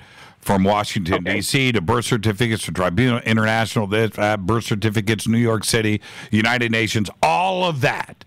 But what's your point? What's the point that you're making overall? The United States has already been taken over. By who? By the United Nations. The United Nations is the globalist. It's the globalist plan has actually implemented in the United Nations. And I can actually document this. In the Paris Peace Treaty of 1947, there are two really very important articles that basically made peace in World War II between Italy and the Allies. Okay, Article 45 documents that the United Nations is a wartime government, and actually the way that it works is all of the members have to be belligerent and at war to join the United Nations. So the United Nations doesn't bring peace, they literally just manage the belligerency of their nations. Okay, so what they did with that is basically, let me put it like this. If you were to jaywalk, the laws that they hold you accountable for is basically as a war criminal under World War II authority, under Article 45 of the Paris Peace Treaty. That's the first point. Number two, and this is actually the most, every one of you needs to, that is listening should look this up. It's so important. Article 78 defines a United Nations national as everyone who is a member of a member nation, meaning that there are no U.S. citizens, there are no Americans anymore. There are only United Nations nationals. Your country has already been taken over. Your country has already been taken over. Well, okay. I mean, everybody's entitled to their opinion, and you have yours. I get that. But, Brad, I'm not so sure if you go right now and you go and rob a bank and get caught and you're in court and you tell them that you're not a United States citizen and it doesn't matter if you rob the bank or not, you're going to jail. You're absolutely right. But here's the important thing also. Are you one of those that don't pay their taxes to? Are you going to say that too as well? Are you going to go there? Actually, I'm glad only if you're going to ask, because technically I am an expatriate. I actually filed with the IRS to expatriate out of the United States, and they honored it and listed me, or shall I say my straw man, their straw man for me, in the Federal Register as an expatriate. It is illegal for me to pay IRS taxes. Actually, I even use sales tax exemption forms. Did you pay taxes? Cash money? At one point, my fiction did, but I am actually looking at right now refiling all the taxes back to zero and getting everything refunded. Right. Do you live in the United States? No, I don't. That's a fictional entity. No, wait a minute. No, do you live purely within D.C.? What city do you live in? Well, as a world citizen, we use latitude, longitude. No, Brad. I understand your question. No, What city do you live in? Do you know where Dave Janda is? Okay, Brad, come on, don't play with me. I'm asking you. The Republic of Ann Arbor. In Michigan, okay, right? Okay. But that's not, again, there's many versions Brad, of Michigan. Your history is very, very... Brad, this is the thing. You drive on the streets. And no, I don't. You walk on the streets. You walk on the streets. My right to travel. You actually, world citizens can't drive. We by default, world citizens only exercise the right to travel. Okay. By default. Well, do you eat food? Yes, we do. Okay. Of course. Okay. Do you breathe air? Yes, and these are all issues that I take very seriously. Like, for instance, fluoride in the water. And I've discovered some laws, of course, that I'm holding the county accountable for regarding them putting fluoride in the water, such as the Controlled Substance Act. Oh man, Brad, I wish. Dude, I am a headache for the United States and Michigan and the county. You know, I know I'm a headache for these people because I use their own codes and laws upon themselves, which they want to say, "Oh no, you can't hold us accountable to our own laws." I know, it's crazy. You know what's nuts? You know what's nuts? Do you have kids? No, I don't. Well, okay. Depends on what dimension you're talking about. Okay, yeah, I get it. So did you go to school, by the way? You could say that my fiction went to school. My fiction got the degree. You know, I participated in the classes. But and again, all of that. And see, framing problem. You know what's crazy is everything in life that you have taken advantage of, that you expect all of that for free. And that I don't. What? Yeah, you do. If you're not paying, you're not paying taxes. The government actually prepays it with the birth certificate. I actually have evidence from the California Vital. Just listen. The California Vital Records actually told me that birth certificates are banknotes. I have a recording of that. I've heard all of this. YouTube. I've heard all of this before, man. You know. Okay. Well, here's something that you may not. Okay, well, let me tell you something you may not have heard, and this is something I have done, and to advance the disclosure that's taking place right now. I basically LARPed with the FAA that I had an anti-gravitic spacecraft, and I was asking them for a tail number because I know that we register all kinds of crafts. Mm-hmm. So the FAA told me to register, because as a world citizen, I need to transfer my craft to my brother, who's a U.S. citizen, and in order to do that, we need to register it, right? So cars are registered, planes, everything is registered, right? Even cats and dogs and humans. Well, listen, hey, Brad, I'm up against. I'm up against a commercial break, so I don't want to cut you off and be rude. The chief of security actually told me they register anti-gravitic spacecrafts. Chief of security of NASA.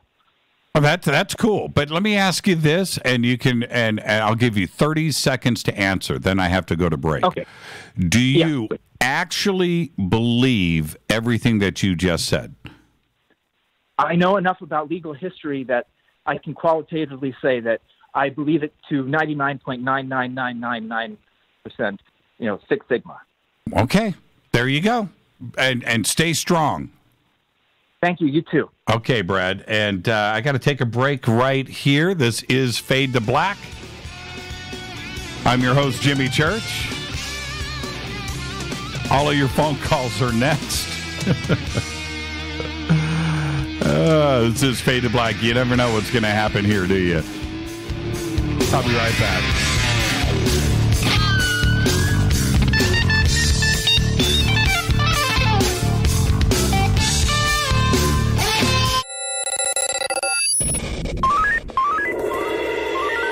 Way out here, we listen to Jimmy Church. You're listening to Fade to Black. Always on the edge of the hottest alternative talk. Jimmy Church with Fade to Black. KGRARadio.com.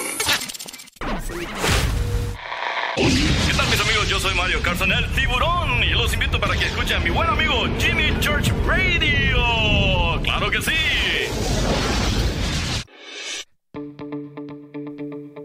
Hurricanes, earthquakes, wildfires. This year we've experienced more than our fair share.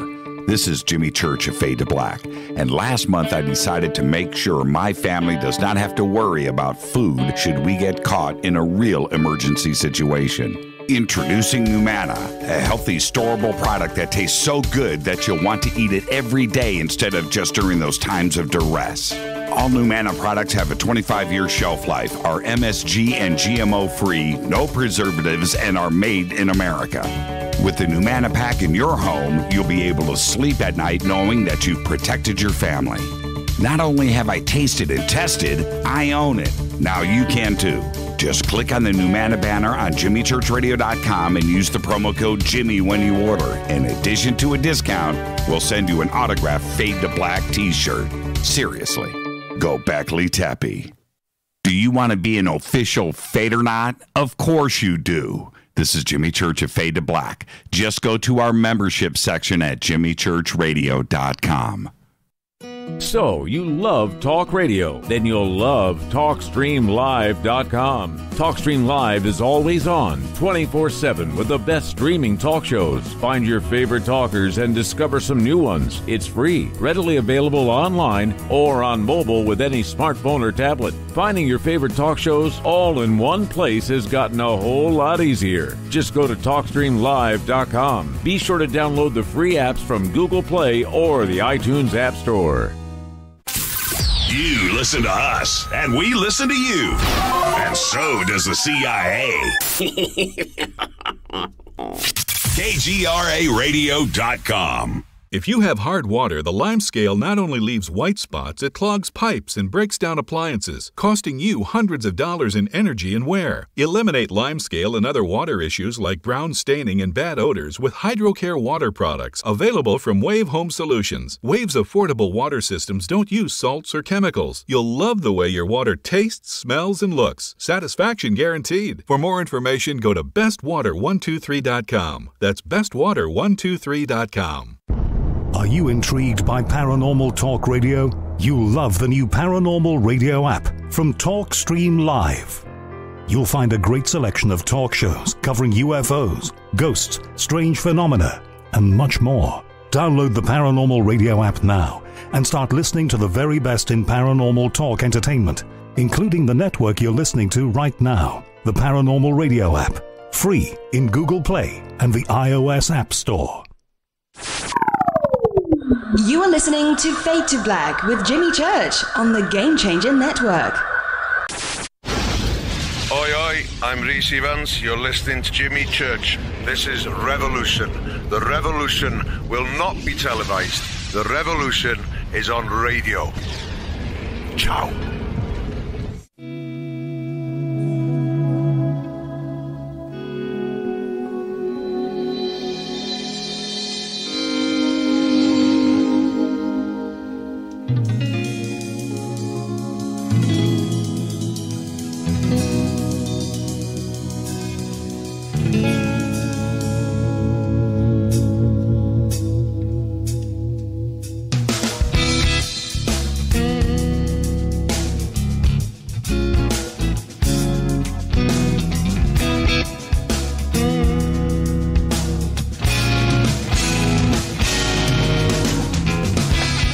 Welcome back, Fade to Black. I am your host, Jimmy Church. Thursday night, Fader Night. Open lines all night long. Truly my favorite night of the week, as evidenced by that last phone call from Brad. And there you go. The numbers are 323-825-5045. Or 323-275-9695 or 818-921-6929. When it comes to phone calls like that, look, I am not going to dispense of any kind of advice, this, or even advocate anything like that, because you're going to get yourself in a whole world of hurt and legal jeopardy. So but you can believe and do whatever you want in life.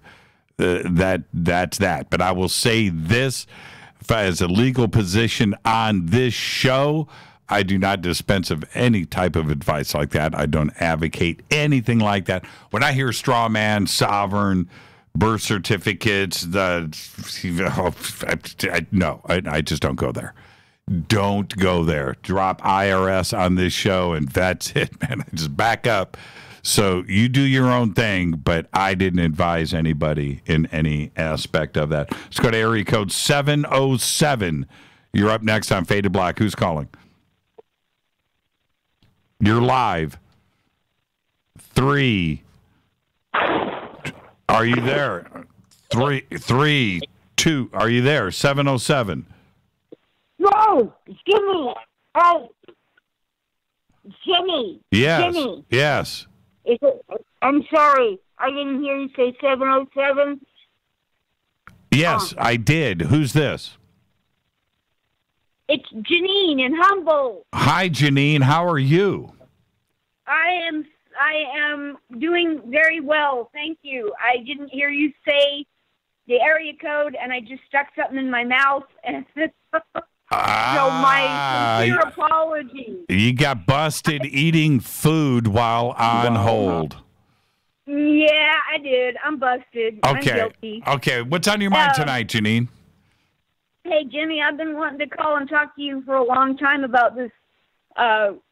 These groups I've gotten started, one at OnStellar and one at Facebook, called Developing Disclosure Discussions. Right on. How's that going? Well, the group at OnStellar is 34 members strong. I've been just kind of waiting for members to trickle in, and as I've been going through some personal transition things, and it's time to start progressing forward with it. It came from I'm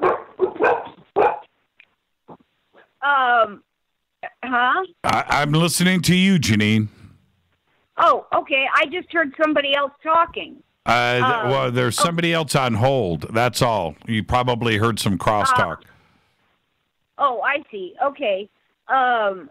Anyway, like my description is, we've done our research and discovered the truth of what's really going on in this country, this crazy mixed-up world. We know the government, not the elected representatives, but the ones really in charge, have covered up the truth and told us lies about everything from Roswell to the JFK assassination to what really happened on 9/11. That's right. But when we try to share our concerns with friends and family, they just tune us out, call us conspiracy theorists, tinfoil hatters. Mm-hmm. We need to develop a way to discuss these topics, conspiracy facts, with others that will get and hold not only their attention but their interest. We also need to learn how to approach these topics with compassion and empathy, not, shove a big red pill down everybody's throat. Right. Because most of us have tried that at some point and not gotten real good results from it. Thank you for that. Hear, Janine. Well said. My desire is to help people learn how to communicate these things. I want us to start learning some of the principles of Marshall Rosenberg's nonviolent communication. Right. Which, if you're familiar with it, basically doesn't have anything to do with violence or the absence of it. It's just, how to communicate with compassion and empathy. But that's right. You're 100% correct there. You're spot on the money. Everybody needs to listen. Yes. Mm-hmm. Everybody needs to listen to what you're saying. And, Janine, I try to communicate that every single night on this show. Oh, I know you do. I know you do. But the time has come for a group like this. This idea came in what I can only describe as a download in my hotel room at Conscious Life back in February. Mm-hmm. And it just came spilling out of me. And it's just been a bit of a challenging year so far for everybody, I know, but I'm not going to let this idea die. It's too important.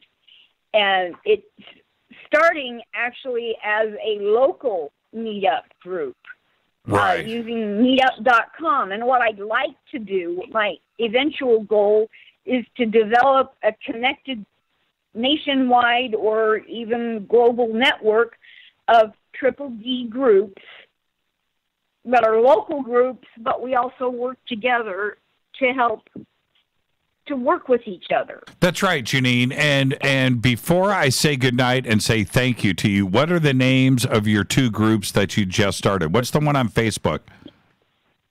They both have the same name, Developing Disclosure Discussion. There you go. Janine and Teresa Llaneros has been helping me get this off the ground. Yeah, right on. Right on. I'm going to come over to both groups and say hello to everybody, okay? Great. Do you have it? Please. I will do that. And do me a favor, Janine.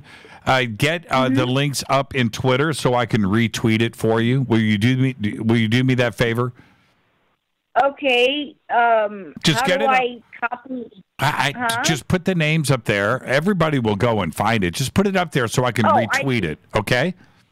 Oh, I'll do that right now. Okay, great. You're the best, Janine. Yes. Oh, thank you, Jimmy. You're the best. And I'm so sorry. I missed Soul Tech. My poor cat had just died, and yeah, I remember. Everything fell apart at the last minute, but I donated my Soul Tech ticket to somebody. Yeah, I didn't. Look, Janine, you know this better than anybody. Everything happens for a reason. That's it, and you go with it. And this might not have been my year. That's right, and you understand that better than anybody. Right, and I'm wondering if there's any possibility I might get comped a ticket for next year. Well, you know who to talk to. Rita. I'll talk to you. I will email her and see if that's a possibility. Thank you, Janine. And look forward to seeing you in the group. But don't forget, Janine, you've got to tweet so I can retweet, okay? I'm doing it right now. Thank you, Janine. Okay. Bye-bye. Have a great weekend. Janine is the absolute best right there. That's what's going on. And let's see. Who's up next? I can't even see. I think it's 9. I can't even see it. 936. Is that right? You're up next on Fade to Black. It is, Jimmy. How in the world are you? I'm fine. Who are you? This is Ramblin' Randy down here in Nacogdoches, Texas. That's what I'm talking about. How you doing, Randy? Yeah, good. Jimmy, I've got to come out there and put on some of them glasses y'all seeing this stuff with. I ain't kidding you. I almost come out there the other day. I can't keep up with you, but Jimmy, you're sitting down. I'm not on the video deal watching you, but you're probably sitting down, aren't you? Yep. Listen to this, Jimmy. In my hand, I hold 2 ID cards that was given to me by the Cherokee Nation accidentally. I mean, I didn't look for it. Right. And one of them says right here, Jimmy, and it's after that Brad deal. Chills run up my back when he's talking about that. And on here, it's got my picture, and my name is Philip Matthews. That's all right. It's been in the post office before, but and that's for real. But my Indian name is Wandalai Raleigh Masus. And it's got on here, Cargo, Living Estate Beneficiary Man. Now, the story behind this, Jimmy, real quickly, if I can. Sure. Probably 35 years ago. This is going to be my little esoteric story, Jimmy. And I'm an oil field trash. I had an oil field drilling company down here, and this doesn't happen to many rednecks, but it happened to me. About 45 years ago, or 40 years ago, I'm 65. Right. I was out there in California. I was going out to California, and I took that shortcut off I-10 going to Enchanted Mountain. I don't know if you've ever been through there, New Mexico, coming up going toward Phoenix. And I took about a week on that road. There's a little resort area, and I met these guys, and they said, we started talking some stuff. He said, you need to go meet the chief or something like that. And we got in this pickup truck, and we went toward Roosevelt Dam out there, if you know where that's at. I do. Okay. I do. Stay with me on this, Jimmy. This is wild. I've never told anybody this before, and on live deal like this. But these guys, we got in the pickup truck, and they had an extended ladder on the right side, like a painter has, going down the road. Them ladders. And we took off out there in that like Bonneville Salt Flats looking thing at about 2:30, and we rode with nobody. And I never saw one single car or truck or anything out there. We're in the desert. And these guys pulled up this mesa, and they got out, and they took that ladder off there, Jimmy, and we went over to the side of this ledge. I couldn't have climbed it, and without a ladder or anything. You couldn't get up there. Bottom line, it had a hole in the side of this thing. So we climbed that ladder, and I went in there. Jimmy, there was a guy sitting on a pallet, and he was in one of them serape-looking, that kind of big, thick, woven southwestern serape-looking things, and it didn't have any dirt on it. And he was old, and he had white hair. He had a little bowl thing next to him there, and the place looked like going to Six Flags or an amusement park, real smooth in there, like people have been touching it for a million years. You know how smooth rock gets? Yeah, right. And that cat's sitting on this pad, and there wasn't any food in there. There wasn't a restaurant, nothing, and it was perfectly clean.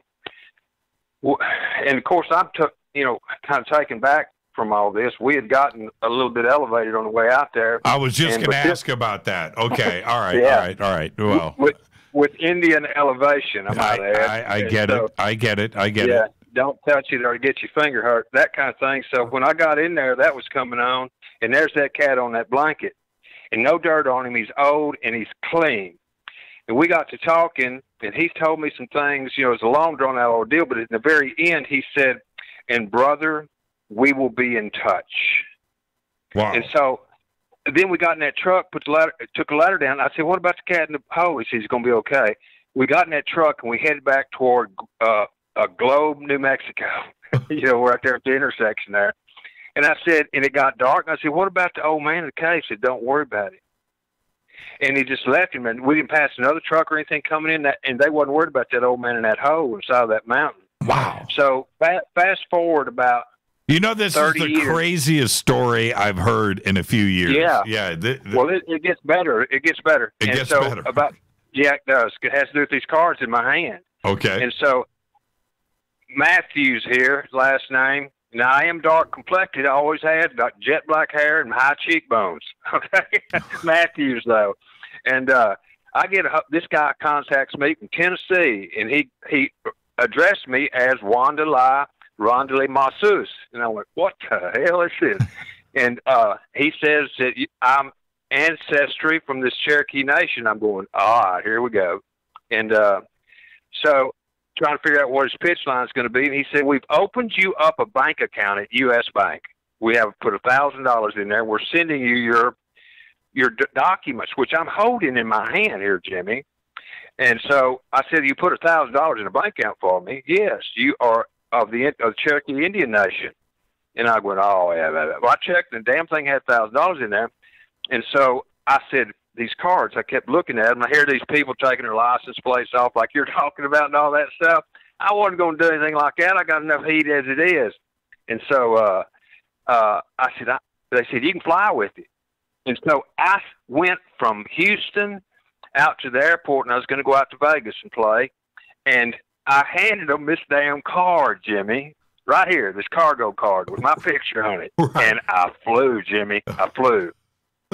Now, that's the craziest thing in the world. We'll talk again, but real quickly, Jimmy, we are starting a group, a big group, huge group, that we're going to study you, Clyde, John B. Wells, and George. Okay. And we're going to, because we're losing our attention, our history as fast as we're losing our attention span. I mean, some of this stuff everybody listens to every night, you got your regulars call in. George got his, and so does the rest of them.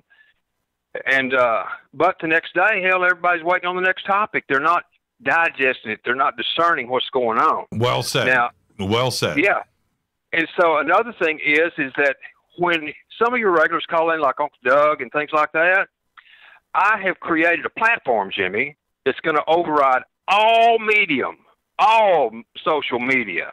And then when we see one of our people, which will be called silent supporters, or we hear them call in on your show or whatever, we can give them a micro donation to keep them fired up. And what this is going to do is going to circumvent them demonetizing these cats on YouTube, all that. Right. So as long as you can see that designator, and I'm going to fly out there and see you. I like where you're living there. I took a 42-foot bus, tried to get up to that observatory on that curvy road. Yep. Wrong move, Jimmy. Wrong move to try to go up there. It was hellacious trying to back that thing down there. You're Randy. Let me jump in. You are correct, and I think that if there is a way to slow that bus down, where we can take some of these subjects separately and take the time to actually go back and discuss. Because there's so much that happens in 3 hours, right? And Jimmy, a while ago you had a guy on before Brad, and he had a hell of a lot of value. I wish I could get a hold of him, and that kind of thing. And you broadcast out there telling me, we got this study course. This is what it's going to be, silent supporters. And then it gets large enough, then we can fund various things. Medium has got 5 million people. Well, and they do a little clapping thing. Yeah, you should go. You should go to OnStellar. I'm on OnStellar. Right, because, and I'll tell you why. Very soon here, and when I say soon, we're weeks away from the blockchain getting implemented. It's security issues and some other things. We got to make sure that the platform is locked down. I wish. Yeah, and just like anything else, when it's Patreon and Medium. Jimmy, hold on. Let me cut in here a second, because this is part of my story with you. My trilateral up there is you, Clyde, and George. That's my trilateral. Okay. Someone else might have their own, but y'all are my trilateral. Right. About a year or so ago, George had that guy on. He started talking blockchain and everything, and then next thing you know, you're kind of talking about it, and all of a sudden, OnStellar come in, and I'm riding with you guys out the right side of the plane out there, going, they're headed that way. Now, what I'm talking to you about, Jimmy, has to do, at the end of the day, will come off of centralized and go into OnStellar with the coin. Right. This whole damn thing is coming together just right, Jimmy. Together just right. I'm with you. And there, when you have, I haven't heard John B. Wells' name in a while. I miss that guy. Oh, God, I love him. Yeah, I love him too. So when you have, Clyde and George and Jimmy and John B., and I would tend to agree with you. Those are the 4 big shows, right? Those are the 4. Yeah, they are. But that is a lot for everybody to go and handle. And if you can't listen to all of them at the same time. And the other we do podcasts. We do podcasts the whole bit. Yeah, you bring up a really good point, Randy. And I want to fly. I want to fly with you, man. I want a cargo card. That's pretty cool. Did you? I want to go back and ask you really quick. You got to see this, Jimmy. I'll bring it out there. When you give me some X-ray glasses, and we'll start. We'll look up, and I want to see one, Jimmy. I'm down for it. I want to see one. But what about this bank account? Did you cash it out, or is it still sitting there? I'm still using it, Jimmy. I'm still using it. That's nuts. You ought to see this paperwork they sent me. All that cargo business he's talking about, that stuff is real. Now, let me tell you what the Indians told me. They said that they designed this thing the way that cat's talking about. Don't try to pull it off. Right. But it's real. And the reason that they designed it that way is because it's so complex that there's no way anyone could really walk through it. But the rule of law is the only thing they stand on. They'll kill each other, but the rule of law is what they go by. Right. There was a cat named Eustace Mueller. He died now, but he used to be at the courthouse all the time, and he was that natural thing. I am one of those things. I'm not going to go up there and take my license plate off, for God's sake. No. Oil field. They come can't. Yeah, you can't. See, this is the thing, Randy, and I know you're hearing me. It's one thing to dive into this, and if that is what I'm not talking about you. I'm talking about anybody out there that talks this stuff and does it. You're entitled, man, to go and do your own thing, but don't get caught. And if you break the law, right? You break the law, whatever it is, and you pull that stuff off in court, dude, you're going to prison. And you don't. I don't want to see anybody go down like that.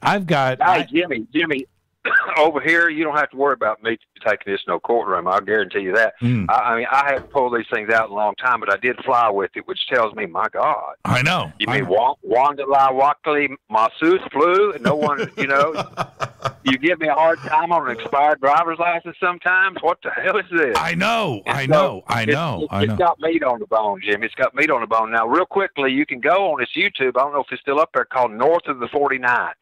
there was this team of researchers that mapped. I'm talking about put a schematic down to the whole, what y'all call Illuminati, all that. It's just a structured business deal from Rothschild on down. It all started at Waterloo, you know, the whole bit. But you ought to see this thing, man. You have to zoom in like 2,400 times to get down there to the small little entities that come off of those little pyramid deals, you know, the way they structure them. And you see names that you know, like Barclay. And you're going, God almighty. And if it's a joke, they spent years putting that damn joke together. If it's not real, I think it's damn real. Man, Randy, I want to hang out with you. You and I need to hang out. You and I need to hang out. I don't care when and where, but I get out there and see. Now, I'd like to make it around Robin, because here's the deal with y'all. I've already got everybody mapped. I mean, I got your traffic on what y'all have got. I've already a medium does 5 million. I know I can get every one of their riders, because we're going to have a gratuity deal. We're going to tip everybody. Yeah. I mean, with value added. I mean, there's some serious. I call in to listen to those people, and to listen to you sometimes cut into your music deal. I like to listen to you talk. I bet you was hard back in the day, boy. I can't wait to hang out with you. I was a lot of fun back in the day. Trust me on that. I'm still paying the price for it. But Randy, you need to come hang out with the Fadernauts, man. When we had those Fadernight get-togethers, 30, 40, 50, 100 of us. I'll fly out there. I'll fly out there. Yeah, you need to come hang out. Hey, when you give me a class on that deck business, that Twitter deck about to drive me slap up a wall. Hey, Randy, what happened to the dude in the cave? Did you ever... Jimmy, I can't find that face of that mountain. I drilled some wells out there in Chalma, right. So I had time, and I drove all over that place. And you see, you take off. There ain't no road. These cats took off like Bonneville Salt Flat. Right, I get it.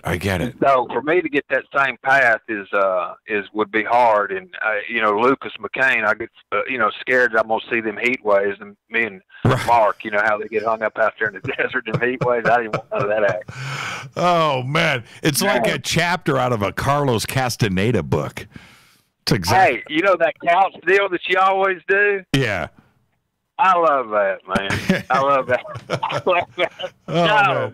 Oh, Randy. Now, let me leave you with this one right here. Once a man who has been honest and mistaken all their life learns the truth, they either cease to be mistaken or they cease to be honest. What say you, Jimmy? That's right. You can't argue with that. Let's put a deal together where I come see Clyde. I'll go up there to see him. He's a horse of a different color. Now, there's y'all have different energies, and I see it's coming up on a break. I had a show, Jimmy, called Ramblin' Randy's. Had 64,000 members back in the day. Right. That's pretty good lick. We were chasing that dinar. That dinar thing. Boy, there's some sick puppies still chasing that dinar deal. I think they're going to get you. Oh, man. And there's some listening right now. Some of my people are listening. They're going to go, what? Oh, they're going to call me tomorrow and say, Randy, you don't think the dinar's ever going to RV? I know, right? Hey, Randy, behave and be well, my friend. Hey, look at my phone number there on that panel. I know you got it there, and holler at me sometime. We'll twist off. I got it right here. I'll talk to you. Okay. Behave, Randy. Bye. That's what I'm talking about right there. That's what I'm talking about. That's what Fadernight is all about right there. Randy, that was just Ramblin' Randy. That was I don't even know where to go. This is Fade to Black. I'm your host, Jimmy Church. More of your phone calls are next. It's Thursday night. It is Fader Night. Stay with me. I'll be right back. Ramblin' Randy. Hi, everybody. This is Rob Halford, the Metal God, on JimmyChurchRadio.com. This is KGRA Digital Broadcasting Station. Salt Lake City, Utah. Van Buren, Arkansas.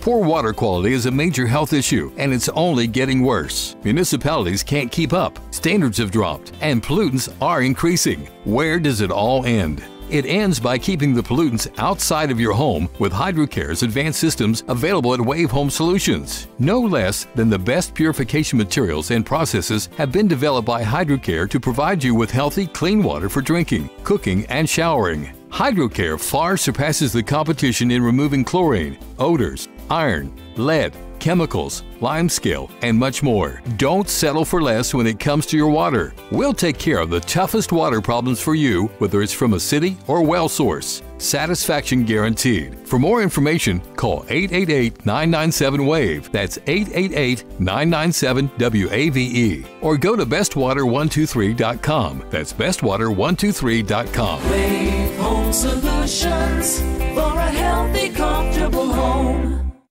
Your contact for current news and trending topics. KGRARadio.com. Does your basement or crawl space have a damp, musty smell? Well, watch out. That's a sign of too much moisture and not enough ventilation. And that can mean increased mold growth and the buildup of harmful toxins and gases. Don't bother with a dehumidifier. It just circulates the same unhealthy air. Now there's a better way to remove these dangers and odors. It's with the computerized Wave Moisture Control Unit that reduces moisture and expels pollutants. We replaced our old dehumidifier with the Wave unit, and in only 3 weeks, our basement is dry and the musty smell is gone. Wave units require no maintenance, no buckets of water or filters, and costs only pennies a day to run. Breathe better, live healthier with an affordable, no-maintenance Wave unit. Call 888-717-WAVE, 888-717-WAVE, or visit dryhealthyhome.com. Dryhealthyhome.com. Ride the wave. Wave Home Solutions for a healthy, comfortable home. This is Jimmy Church of Fade to Black, and I only drink Fade to Black blend coffee from Rivermoon. Just click on the Rivermoon Coffee banner at jimmychurchradio.com. Promo code F2B Blend.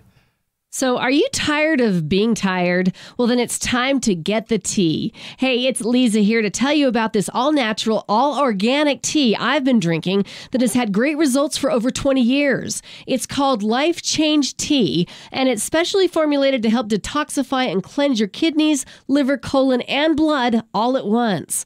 The colon is one of the most ignored organs in the human body. The faster that waste is eliminated from the body, the less time that waste sits in our intestines, spreading toxins to our bloodstream. This tea helps cleanse chemicals caused by outside intruders from our entire digestive system. And get this, weight loss can be a side effect. And with continued use of the tea, you can experience clearer, healthier, younger looking skin, increased energy, and a happier outlook on life. So if you're tired of being tired, get the Life Change Tea at getthetea.com. That's getthetea.com. And like me, you'll be glad you did. Did you know that when you're on the road with limited data or Wi-Fi available, you can still listen to every minute of Fade to Black by just calling 605-562-4482. No smartphone, app, or internet needed. It saves your data plan and no extra cost if you have unlimited minutes. Just call 605-562-4482. You can listen to me, Jimmy Church, on any phone, anytime, anywhere. Go Beckley Tappy.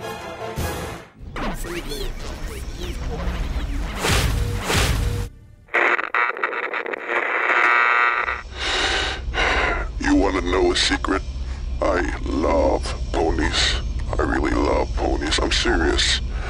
I couldn't stay sane without ponies to brush. Why Fade to Black? Because you never got that pony, damn it. This is Fade to Black with Jimmy Church on the Game Changer Radio Network and KGRA, the Global Radio Alliance.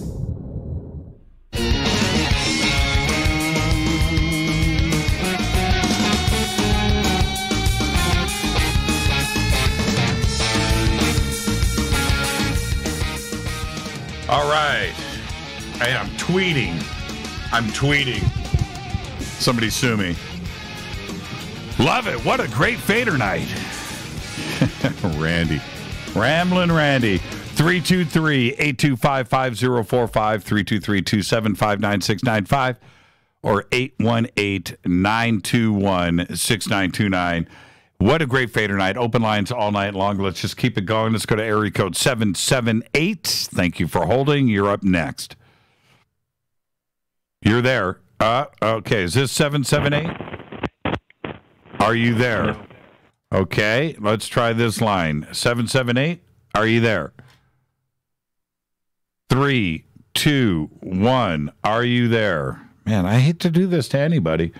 but I'm going to do it now. Let's go to the next caller. Let's just go here. Area code 601. You're up next on Fade to Black. You're live. Let's try this one. You are live. Oh, man. What's going on with the phones? Hi, you're live on Fade to Black. Who's calling? You're live. Hello? Yes, you're live right now. Is that you, Jimmy? Yes. You got another Randy on the air. I do. Hey, Randy, how are you, man? Good. How you been? It's good to hear your voice.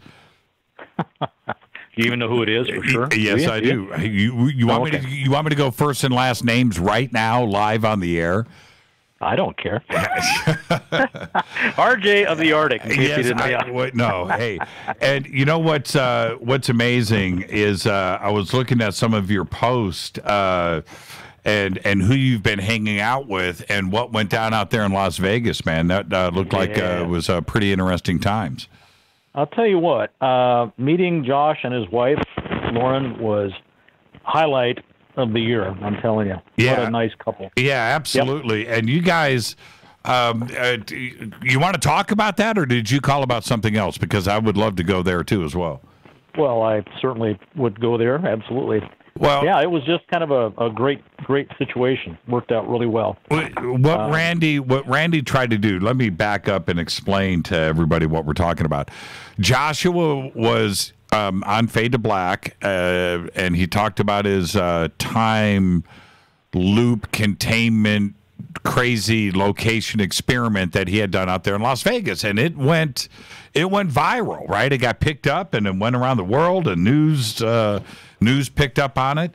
And Randy, right after that, I'm going to say it was probably within a few days. I don't know how you guys coordinated and connected, but you ended up going with Joshua P. Warren, and you guys went out to go to the location where this time anomaly was measured. And you guys went through some storms. Am I correct in saying it was like, desert storm, right?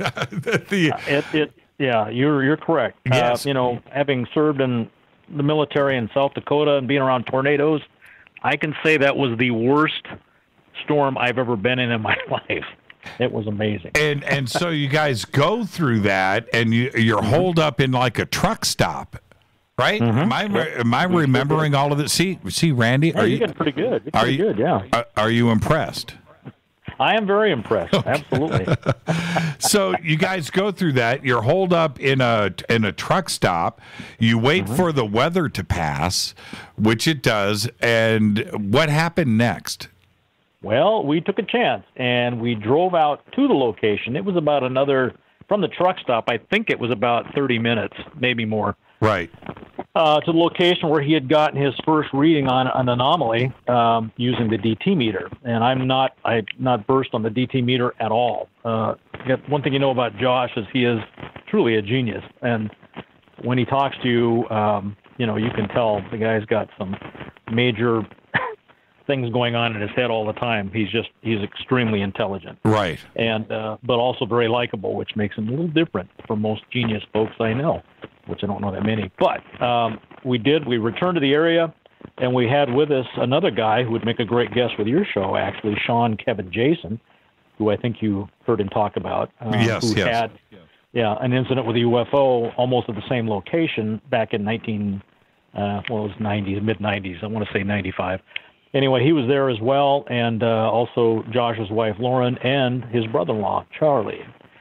And we got out there, and it was still fairly stormy, but Charlie said, well, I'm willing to get out and hold on to this 100-foot piece of wire in this lightning storm. So we both got out, and we ran the line out, and Josh ran another test, which proved to be negative but was good. It actually was a good effect because it showed that the lightning was not interfering with the DT meter at all. There was no outside interference. So that first reading that he got with that meter pretty much was verified, that it wasn't, just a strange occurrence, interference by something. So we considered it a pretty successful situation. But yeah, it was an amazing thing, and I didn't know that he actually had a place in Vegas until recently. Yeah, he moved out there, and he's got Joshua P. Warren West, because he's got his place in Puerto Rico and his place in Asheville, and now he's out there in Las Vegas too as well. How did you hook up with Joshua? How did that happen? Well, Josh played a pretty important role in my life, because back in 2009. I heard him talking about the Brownsville Lights on George Nuri's Coast to Coast. Right. And I sent him my story, and I didn't actually know he had his own show, but I thought I'd get his reading on what happened to me. And he had his show at the time, Speaking of Strange, and he invited me to be a guest. So he was actually the first show I ever went on officially as a guest and talked in public about what had happened to me, back in 1989.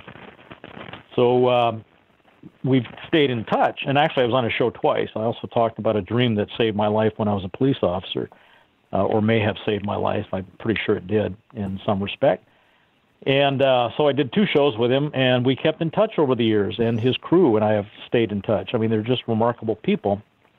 And so my family and I were going to go to Vegas and see the Beatles' Love show that Circus du Soleil puts on. Right. And he talked about being in Vegas on the last time I heard him on the radio, or prior to this, and I said, hey, let's meet up and I'll buy you a beer. And we set up a time, and it turned out that we couldn't make it because of the show. So he contacts me and he says, well, why don't you just go out in the desert with us? We're going out to do a little experiment. And I was like blown away. So, I set aside that time block, and we had a couple of drinks and stuff, and we just had a ball. I mean, we went out there and pulled this off, and it was truly amazing. Yeah, man, he's such a cool dude.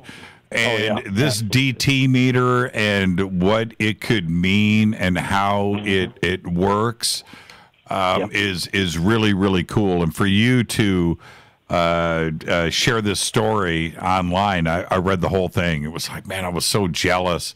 It sounded like so much fun.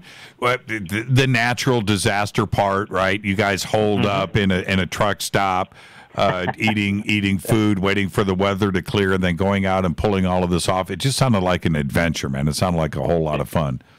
That's exactly the way I looked at it. It was a great adventure, absolutely.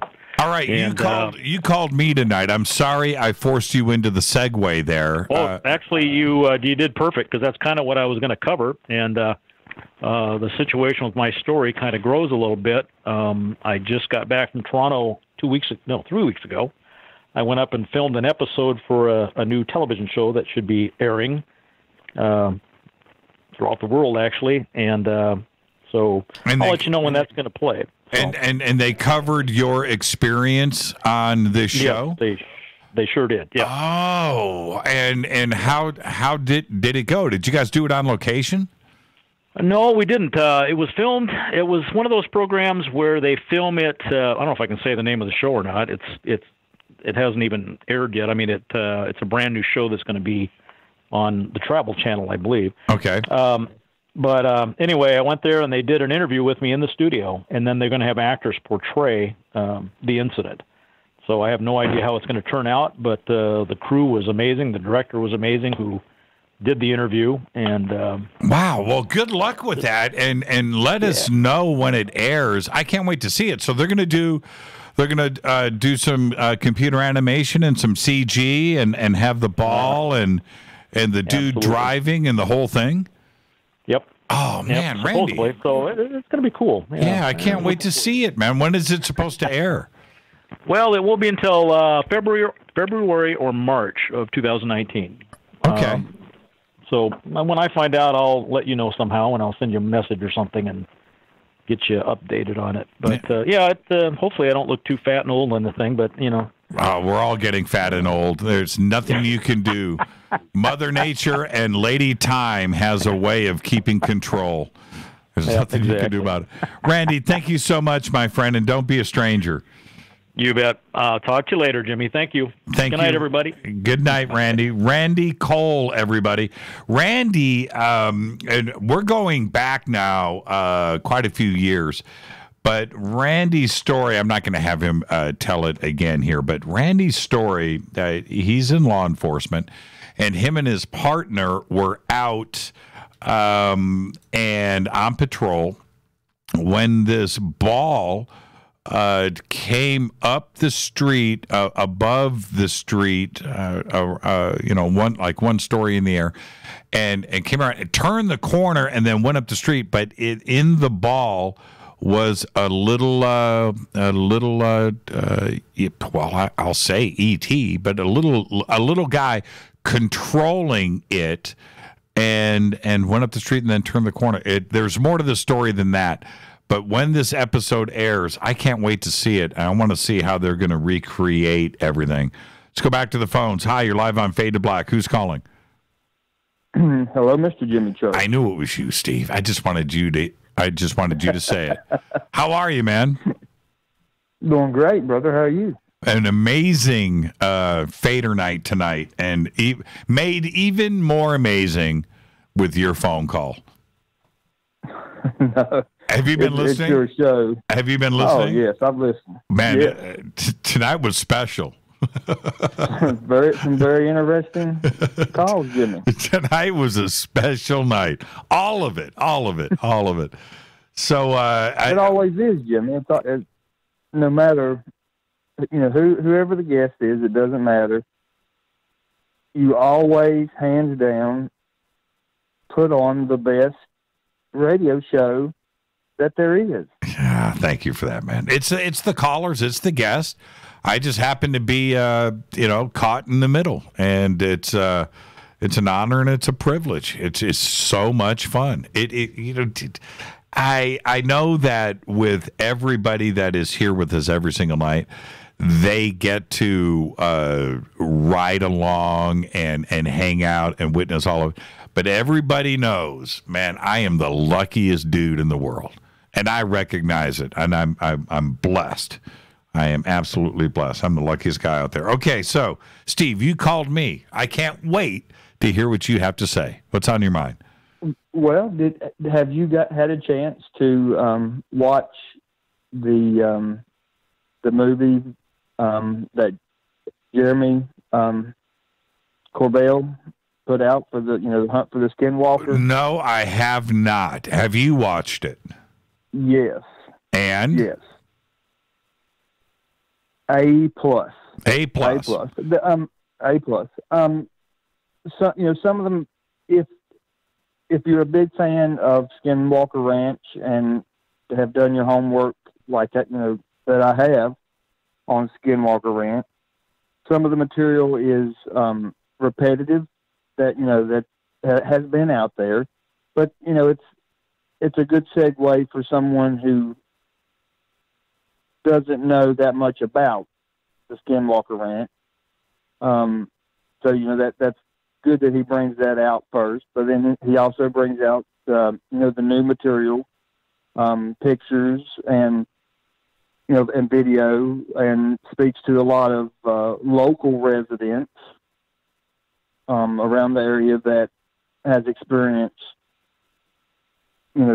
sightings and things that is close, to the town, the closest town to the ranch.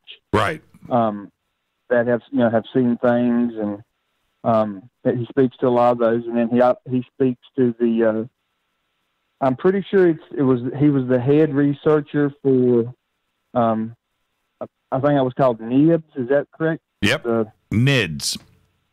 NIDS, yes, NIDS. Mm-hmm. He was the head researcher for NIDS, and he's on there, and they talk about some of the experiences that he had. Things they couldn't even begin to explain. And these guys are, super intelligent scientists that they had there, with NIBS, and a lot of those scientists, they wouldn't, still to this day, will not release their name because, they're still in fear that it will jeopardize their professional career because of some of the things that they saw and and recorded. And there's a new owner. Who bought it? Who bought it? Well, see, that's they don't divulge that. Right. The new owner doesn't want that divulged, but there seems to be a lot of speculation that it could be Tony Robbins. Tony Robbins, I don't know who that is. Tony Robbins, the guy with the teeth. Super extremely. Well, whoever. I just heard the name Tony Robbins. Yeah, Tony Robbins. He does. He's the self-help guru dude. He's like 6'6" with the teeth. Well, whoever this guy is extremely, extremely wealthy. Yeah. He lives here in Southern California. Lives down in Laguna Beach. Well, that's interesting. But this guy came in and Nibs had very good equipment that they were using, but they brought in, the new owner brought in some equipment that was, I guess, the only place that you could get this equipment was from the military. So Tony, so we're speculating here I'm Tony just Robbins. Speculating, Jim. Right, just speculate. Because I didn't know that Tony was all into the paranormal. I didn't either. But that was just the name that had been thrown out on social media a few times that I saw. But so that's just pure speculation on my behalf. Jim. I thought that you may know more about the new owner than I would. But they, bring in, I guess, this equipment that I guess you can only get from the military. Because the military is extremely, extremely interested in this ranch. Okay, so is Tony Robbins I'm reading here that the new owner is what they hide his face, but it sounds like Tony Robbins. Is that what everybody is suggesting? All right, it looks like I'm gonna have to go and watch this and see. I just haven't had the time to watch it. I've watched some of the clips, and I think Jeremy sent me some stuff that he was working on last year, and I got to see some of the stuff that was shot. What I was interested in finding out, I'll ask you now: is there any shots of anything strange going on? Is there anything presented in this film that has not been seen before? Anything abnormal? Yes. Okay. So it's worth watching. There are quite a few. Yes.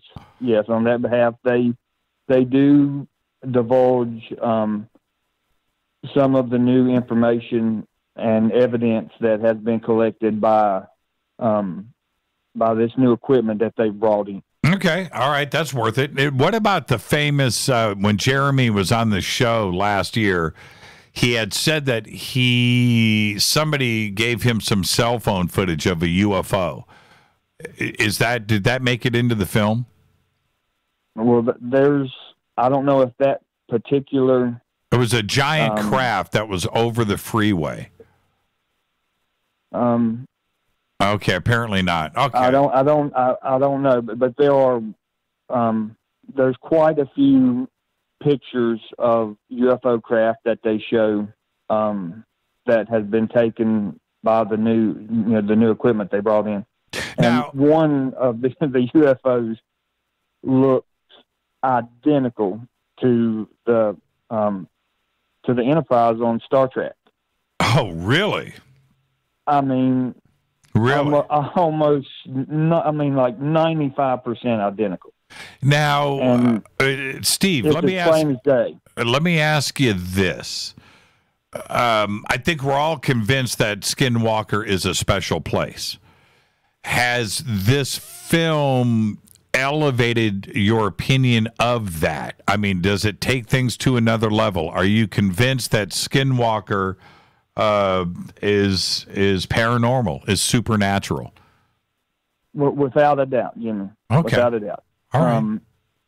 And some of when you listen to the testimony of some of the scientists that speak, they bring out the fact that no matter what they did, it seemed that whatever the entity was that they were pursuing seemed to always know what they were doing. Like, it instead of being a step ahead of them, it was 100 steps ahead of them. It was like they never could set a trap, or it always seemed to know what they were planning to do. Tony Robbins, and apparently one of the scientists, this entity or whatever is there, got into one of the scientists' mind, and they speak about it. It literally about drove him crazy. Well, the other thing is, I know that Jeremy has a gift of cinematography and making things look really, really good. He's got a really good artistic sense about him, and he just frames things right, and he edits correctly, and he's got a really special way of making things look. So I'm sure that Skinwalker, in addition to everything else, is also visually stunning. He's just a really, really talented guy. So I'll have to go and check it out. It's been on my list. Check it out. I really think that it's definitely worth the view. And when you see the new owner and they black out his face, you're a watch guy, Jimmy, right? You really like watches. Mm-hmm. Check out his watch, okay? Mm-hmm. And then toward the end of the film, they have like a meeting around the campfire. And one of the guys that's at this meeting, see if that's not the same watch on this guy. Oh, okay. I will do that. I'll be able to pull that off. What do you? Okay. Because I believe it's the guy that is the new owner is there in that meeting, and it shows his face. Oh. And it's not Tony Robbins. But the watch is the giveaway. Okay. Is the giveaway. I mean, because it's like a really, really nice watch. Okay. It's not like, some Walmart special or something. No, right. It's like, probably like a $30,000 watch. I'm looking at everybody's comments here. Everybody thinks that it is Tony Robbins. Okay, I'll look. So the watch is the giveaway. I'll be able to tell no matter what. I thank you for pointing that out, because that's it. If there's one thing that I know, I know guitars, right? I know watches. I know cars, right? Those are my three things. But there you go. Okay, thank you for the hot tip. Steve, thank you so much, my friend. Jimmy, as always, brother, thanks for the time. Thank you, Steve. And Steve is backing up. He's going for it on Skinwalker. Steve, you know people are going to call you out on this. So, Hey, I have no problem. That's what I'm talking about. Steve, behave and be well, my friend. Give my best to the family and have a great weekend. Oh, I think we lost Steve. Well, I think he already said, thanks for the time. To Fade to Black, Thursday night, Fader Night. Open lines all night long. More of your phone calls are next. Steve from Bluefield. That's what I'm talking about. I'm going to go check out Skinwalker. I'll watch it. I will. I just haven't had the time. I'll be right back. Stay with us.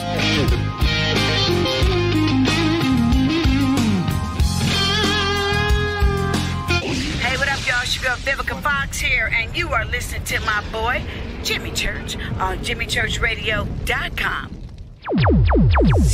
Despite popular opinion, reading a book will not make you smarter.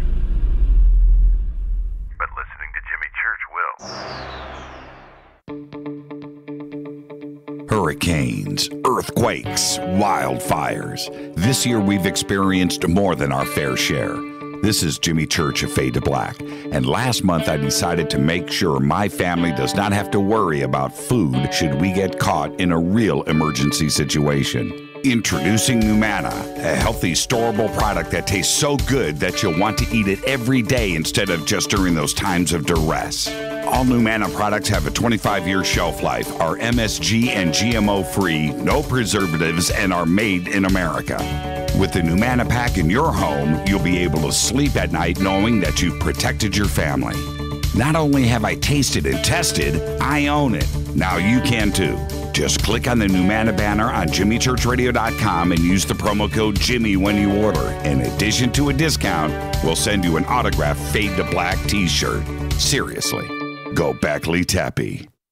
This is Jimmy Church of Fade to Black, and I take Life Change Tea supplements every single day. It's what I do. Click on their banner at JimmyChurchRadio.com. When you take the beans from Central America with dashes of Indonesian and African mixed in and then roast it to the dark side of Fade to Black, you create the ultimate brew of fringe. Introducing the Fade to Black blend from Rivermoon Coffee. Yes, Rivermoon's darkest customized roast was created for the love of Fade to Black. The alchemy of masterful roasting and smoking the beans is in every sip of this full-bodied, dark Java. I need my coffee dark, deep, with distinct bittersweet chocolate highlights, just like the bunker. Leaning further into the darkness of the roast is Fade to Black blend from Rivermoon Coffee. Just click on the banner at JimmyChurchRadio.com and use the promo code F2BBLEND for 15% off of your order today. Go Beckley Teppy.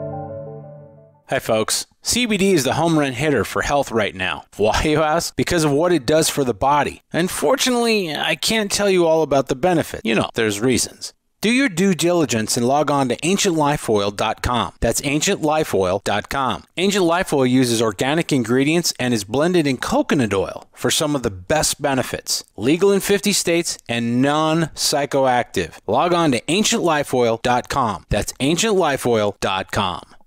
This is Jimmy Church of Fade to Black, and my family is safe because of Numana Emergency Food Storage. Just go to the Numana banner at JimmyChurchRadio.com. Promo code Jimmy10. Are you intrigued by Paranormal Talk Radio? You'll love the new Paranormal Radio app from TalkStream Live. You'll find a great selection of talk shows covering UFOs, ghosts, strange phenomena, and much more. Download the Paranormal Radio app now and start listening to the very best in paranormal talk entertainment, including the network you're listening to right now, the Paranormal Radio app, free in Google Play and the iOS App Store. This is Kristen, Erica, Brittany, Gabby, and you're listening to JimmyChurchRadio.com. It's not a lifestyle we chose. We were born this way. KGRARadio.com.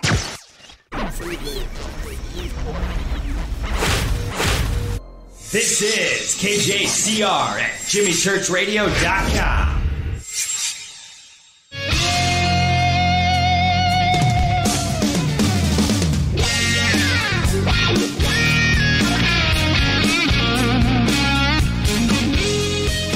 Welcome back. Fade to Black.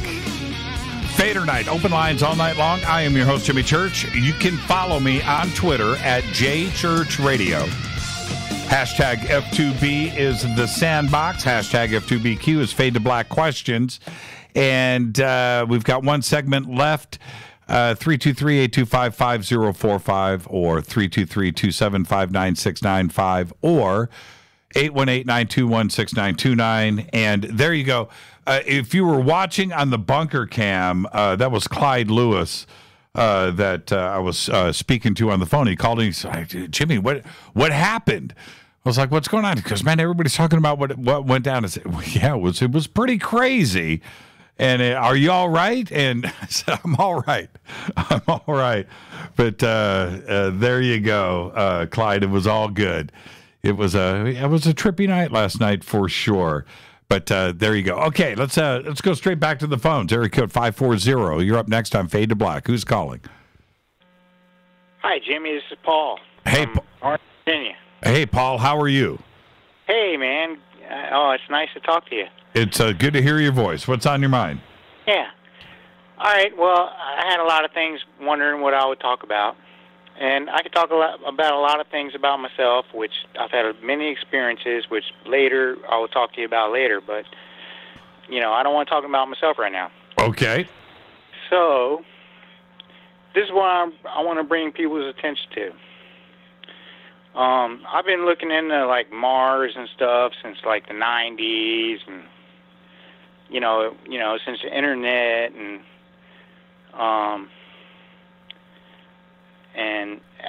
all right.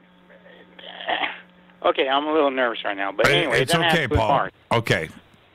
All right, so it was sometime, and I can't remember when it was, but NASA was watching Saturn, and they were seeing these cigar-shaped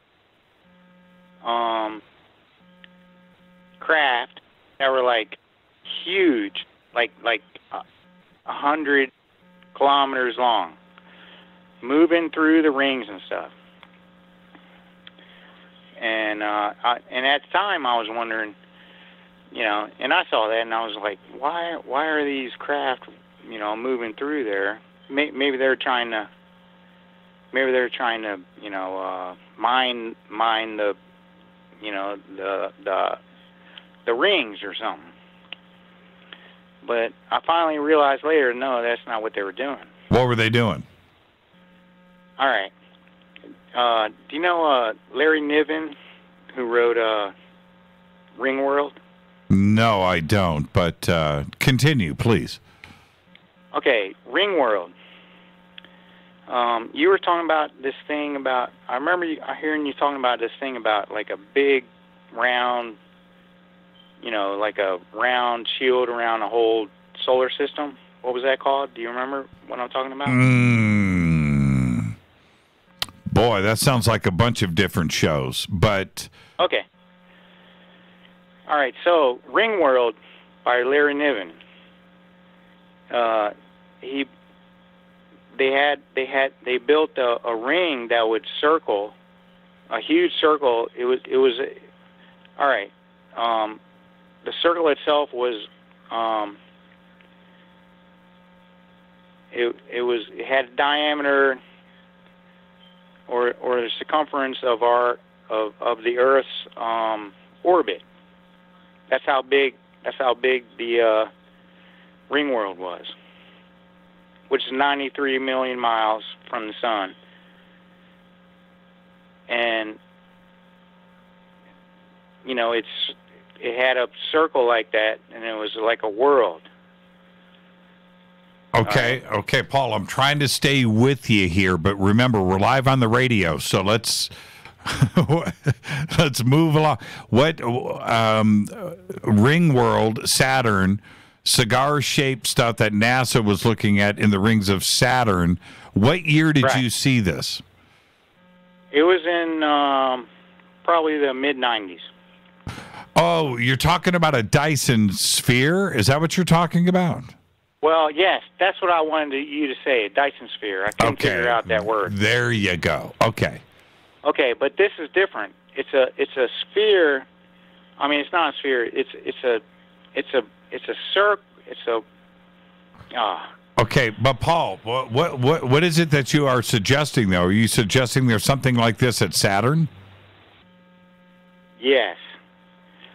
All right. So I was wondering why are these supposedly like 300 kilometer long cigar-shaped objects moving through the rings of Saturn? And NASA photographed them, and they sent them back. All right, so this is what it is.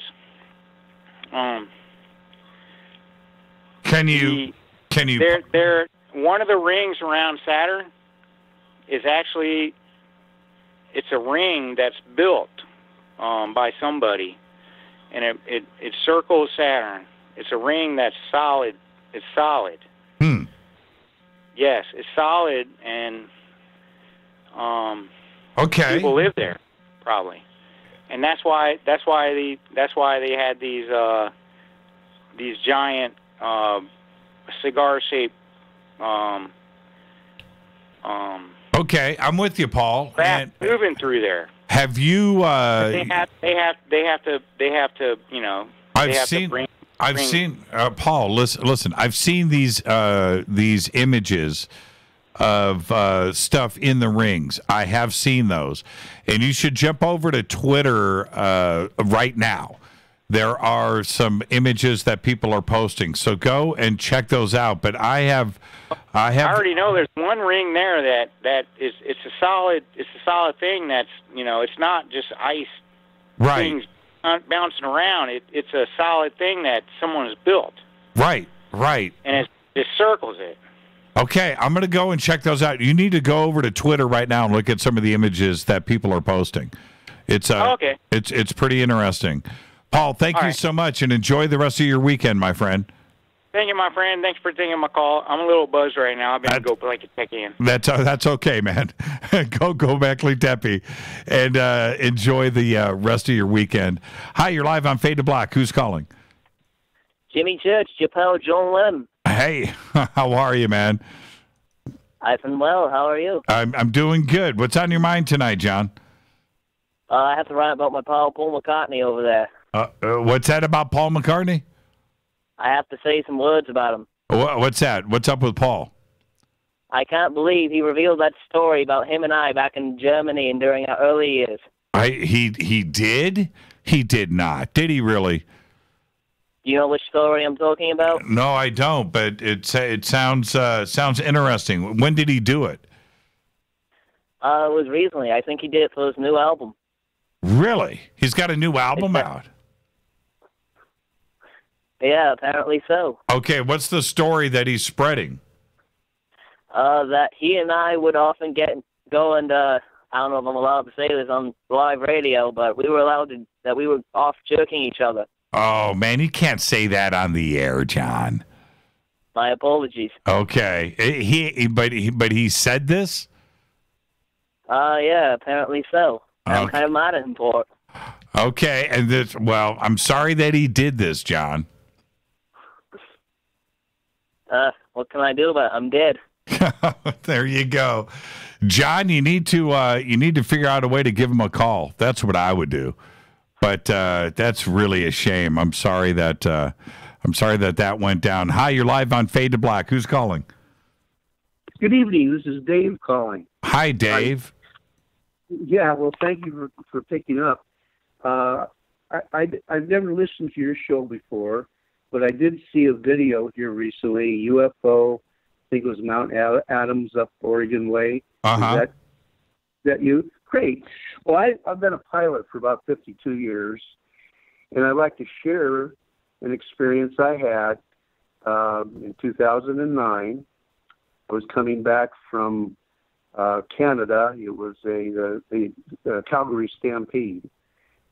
And we stopped in Bend, Oregon for fuel and a lunch. And after takeoff, I took a heading of 161 degrees magnetic, flying down into the Sacramento area.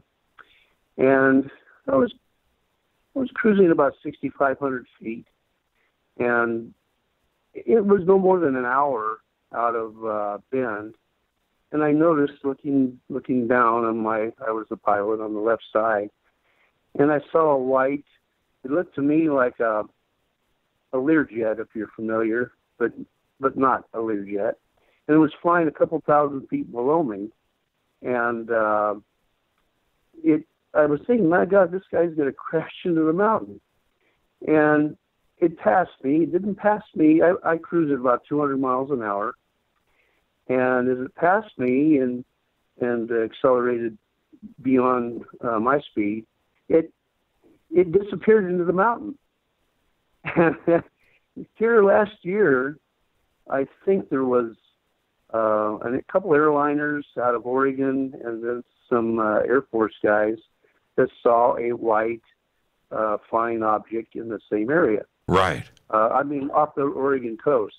So that's about all I have to offer, but it's always puzzled me that this disappeared just into the mountain. Right. So, that part of the country, and I can't explain what is going on, but from Shasta, south, all the way up over Bend, up into Washington and Mount Adams and Mount Rainier and that area up there, that part of the country, history speaks for itself.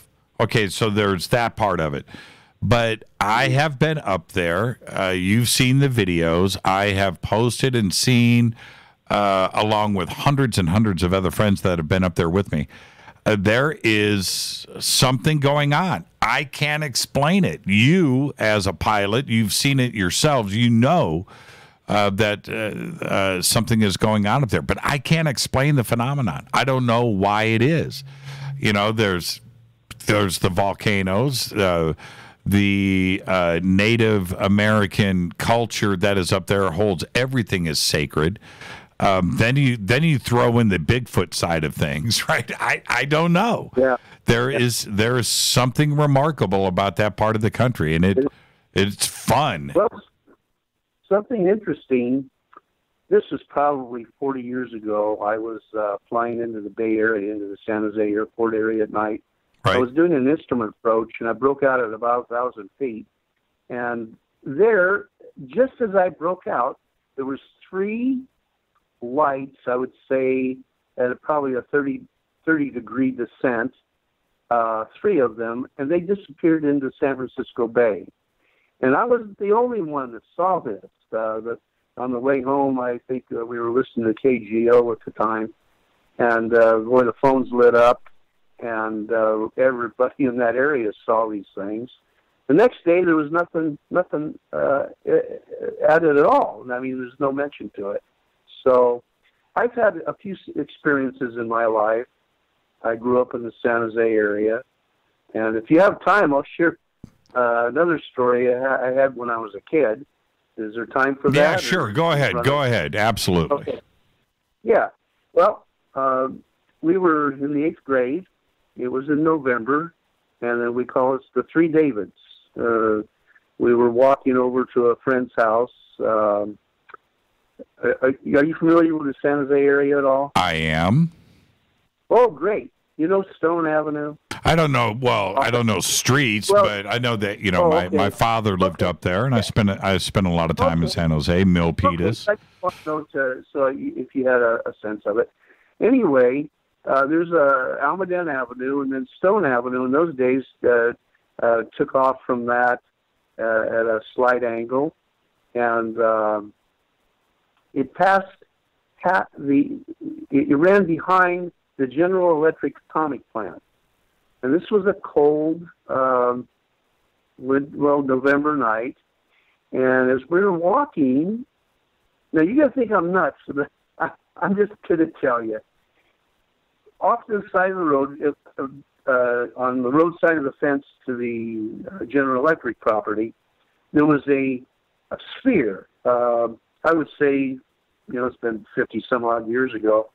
It was iridescent, and it lifted off the ground, and we immediately jumped back, and the 2 Davids ran up a bit, and I ran up with them, and then we stopped and watched this thing, and it rose off the ground, and you can imagine 3 kids just following this with their eyes, and as we looked as it ascended, there was a large football-sized cigar. It disappeared into that, and that large object disappeared, gone.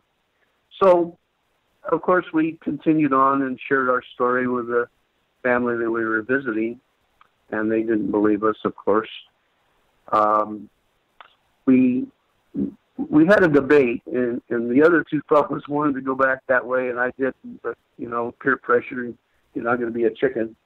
So we did go back that way. And in the same area, again, this was a cold night, the same area, we walked through it. It was like going through an oven, maybe 50 feet or so. And then we came out the other side, and it was cold again. So that was kind of a manifestation of what we saw. There was something there. How far away was it? How far away?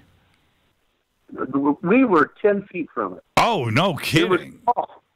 Oh yeah. It was, I would say, in my memory, 2 foot diameter, maybe no more than that, maybe 30 inches. And it was iridescent, no sound, and it rose up, and we were like the Three Stooges looking up, and all of a sudden it disappeared into this huge object, and it was gone. So that's my experience in life, and I'm glad I had an opportunity to share with somebody. Yeah, thank you so much for that, and don't be a stranger. We love first-time callers here. But as a pilot and hearing these things, we need the professional side of this to not only support this community but to come forward, because most pilots won't. So thank you for that. Yeah, you're welcome. You have a pleasant evening. Yeah, have a great weekend. That's a great phone call right there. Hi, you're live on Fade to Black. Who's calling?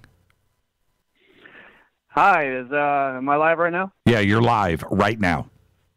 All right, Jimmy. Hey, man, this is Josh. I talked to you last night after the John Rice phone call. I'm from San Antonio. Okay. Military guy, talked about the MOS thing. Oh, yeah, that's right. How are you?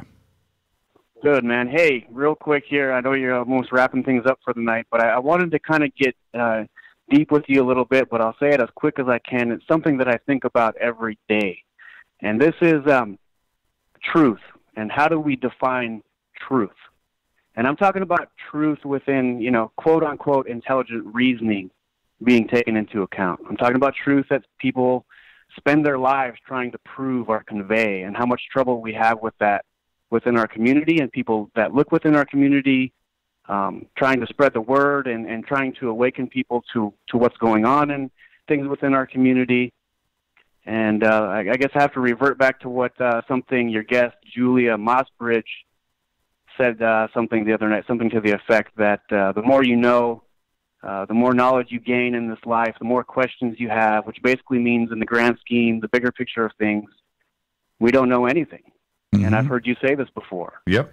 And how many times do you read or watch someone out there who is so quick to either endorse or stomp on someone else's testimony or their own personal truth or reality?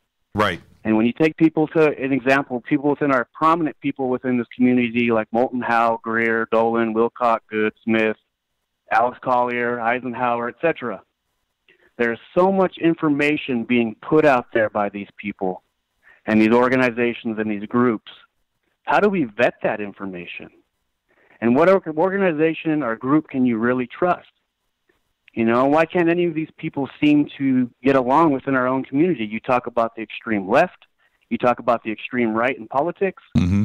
Well, I think that exists obviously within our community as well, right? I've been seriously following this subject when I have time since about 2009. Mm-hmm. And I've been interested in outer space and UFOs since I was a young kid. And my dad, like you talked about something about your parents, bringing you into this world when you were young. And it was the same for me. My dad was extremely open-minded. He was a military man himself. He had seen the world, and he brought me into this. And what kind of evidence do we say is one of the things I constantly hear is there's no FOIAs that we can bring up on this. There's no documentation to prove that what this person is saying is true. And we know and agree that the government tells lies and spreads disinformation all the time, but yet at the same time, some people want to rely on their documentation as the end-all, be-all evidence. When how can we really, how do we do? That's my question: is how do we vet that? How do we vet that information? Well, see, I'll say this in a more direct sense. The person that experiences something, that doesn't come away with something physical, that they can present as evidence. There are those out there that haven't had an experience, haven't seen something, hasn't been through it. So those are the ones that are going to say, well, what evidence do you have? Prove it. Well, look, there is nothing that can be done until something happens where we can come away with something. But I'm telling you right now, there is no way that anybody, and I don't care who it is, I don't care. It doesn't matter. When I tell you and explain to anybody where I have seen something in the sky, and I can point to 50 different experiences, but I'll go with one, which was the now famous Zorro Z that happened in the sky. Now, when that happened, there was probably 250 people that I was with. We were all standing there together, and this blue giant Z streaked across the sky, came across, zigzagged down, went across, fluttered, lasted for about 2 seconds. It was turquoise blue, giant, and flew across the sky and made this Z formation in front of everybody. Did I take a picture? No. Did I shake hands with an alien? No. Did I get a Zorro Z T-shirt? No. Is there any evidence is there anything I can say other than the experience? Sure. No. Does that mean it didn't happen? It happened, and nobody's going to tell me or the other 250 people that were there that it didn't happen, that we imagined it. And so that's it. How do you vet me? Well, vet me. I don't care. There were 250 people that were there that shared the experience. So now, is somebody going to come up and tell me that it wasn't E.T.? Prove it. Is somebody going to tell me that it was our craft, that it was the Air Force or some kind of spacecraft? Prove it. I don't know. Prove that as well. Exactly. I only have the experience, and that goes along with anybody else. So when somebody tells me, when they, tell me about an experience, they saw a sphere, they saw a glowing sphere, they saw a sphere with a being on the inside of it, they saw an orb or whatever. I've seen the same thing. Their experience is just as valid as mine. The ones that want to scream proof are the ones that have never had any experiences. And, I feel bad for them. It's a boring life. But all they have to do is come and hang out with us. That's all you got to do. Right. Come and hang out with us. I'll show you something, and it'll be a fun night. But that's all I've got, Josh, and I will stand by it. I will support this community. And that's really the truth. I don't care anymore. I just don't care. Yeah, I hear you. I hear you. And Stanton Freeman once said it best at I think the Disclosure Project when he said that nationalism is the only game in town, and that the unknown is the most interesting thing in the world that is out there right now. What's up above us? And lastly, I guess I'll leave you with this, Jimmy. And you got 10 seconds. That is one thing I wanted to add is that Corey, Wilcock, John, Emery, they're all saying consistent things within their stories. Mr. William Tompkins, as well as when he corroborated Corey's, they're all saying consistent things within their stories, all from different walks of life. I think that's very interesting. Thank you, Josh. And with that, enjoy the rest of your weekend. Thank you so much. Yes, sir. Have a good one. There you go. That's the last call tonight, all the way up to the end. Fader Night, Thursday night, best night of the week. Fade to Black's executive producers, Rita Camarion. Show is produced by Hilton J. Palm, Renee, Dennis, and Bob. Announcers are Steve Harder, Gene Vito, and Mark D. Kovar. Webmaster is Drew the Geek. Music, Doug Aldrich. Intro, Spaceboy, spaceboymusic.com. Fade to Black is produced by KJCR for the Game Changer Network, and syndication is KGRA, The Planet. broadcast owned and copyrighted 2018 by Fade to Black and the Game Changer Network. It cannot be rebroadcast, downloaded, copied, or used anywhere in the known universe without written permission from Fade to Black or the Game Changer Network. Thank you to everybody that called in tonight. An amazing Fader night. Twitter was on fire. And you can follow me on Twitter at JChurchRadio. Everybody have a great, safe, amazing weekend. We'll see you on Monday. Until then, be safe. Go Backley Tappy.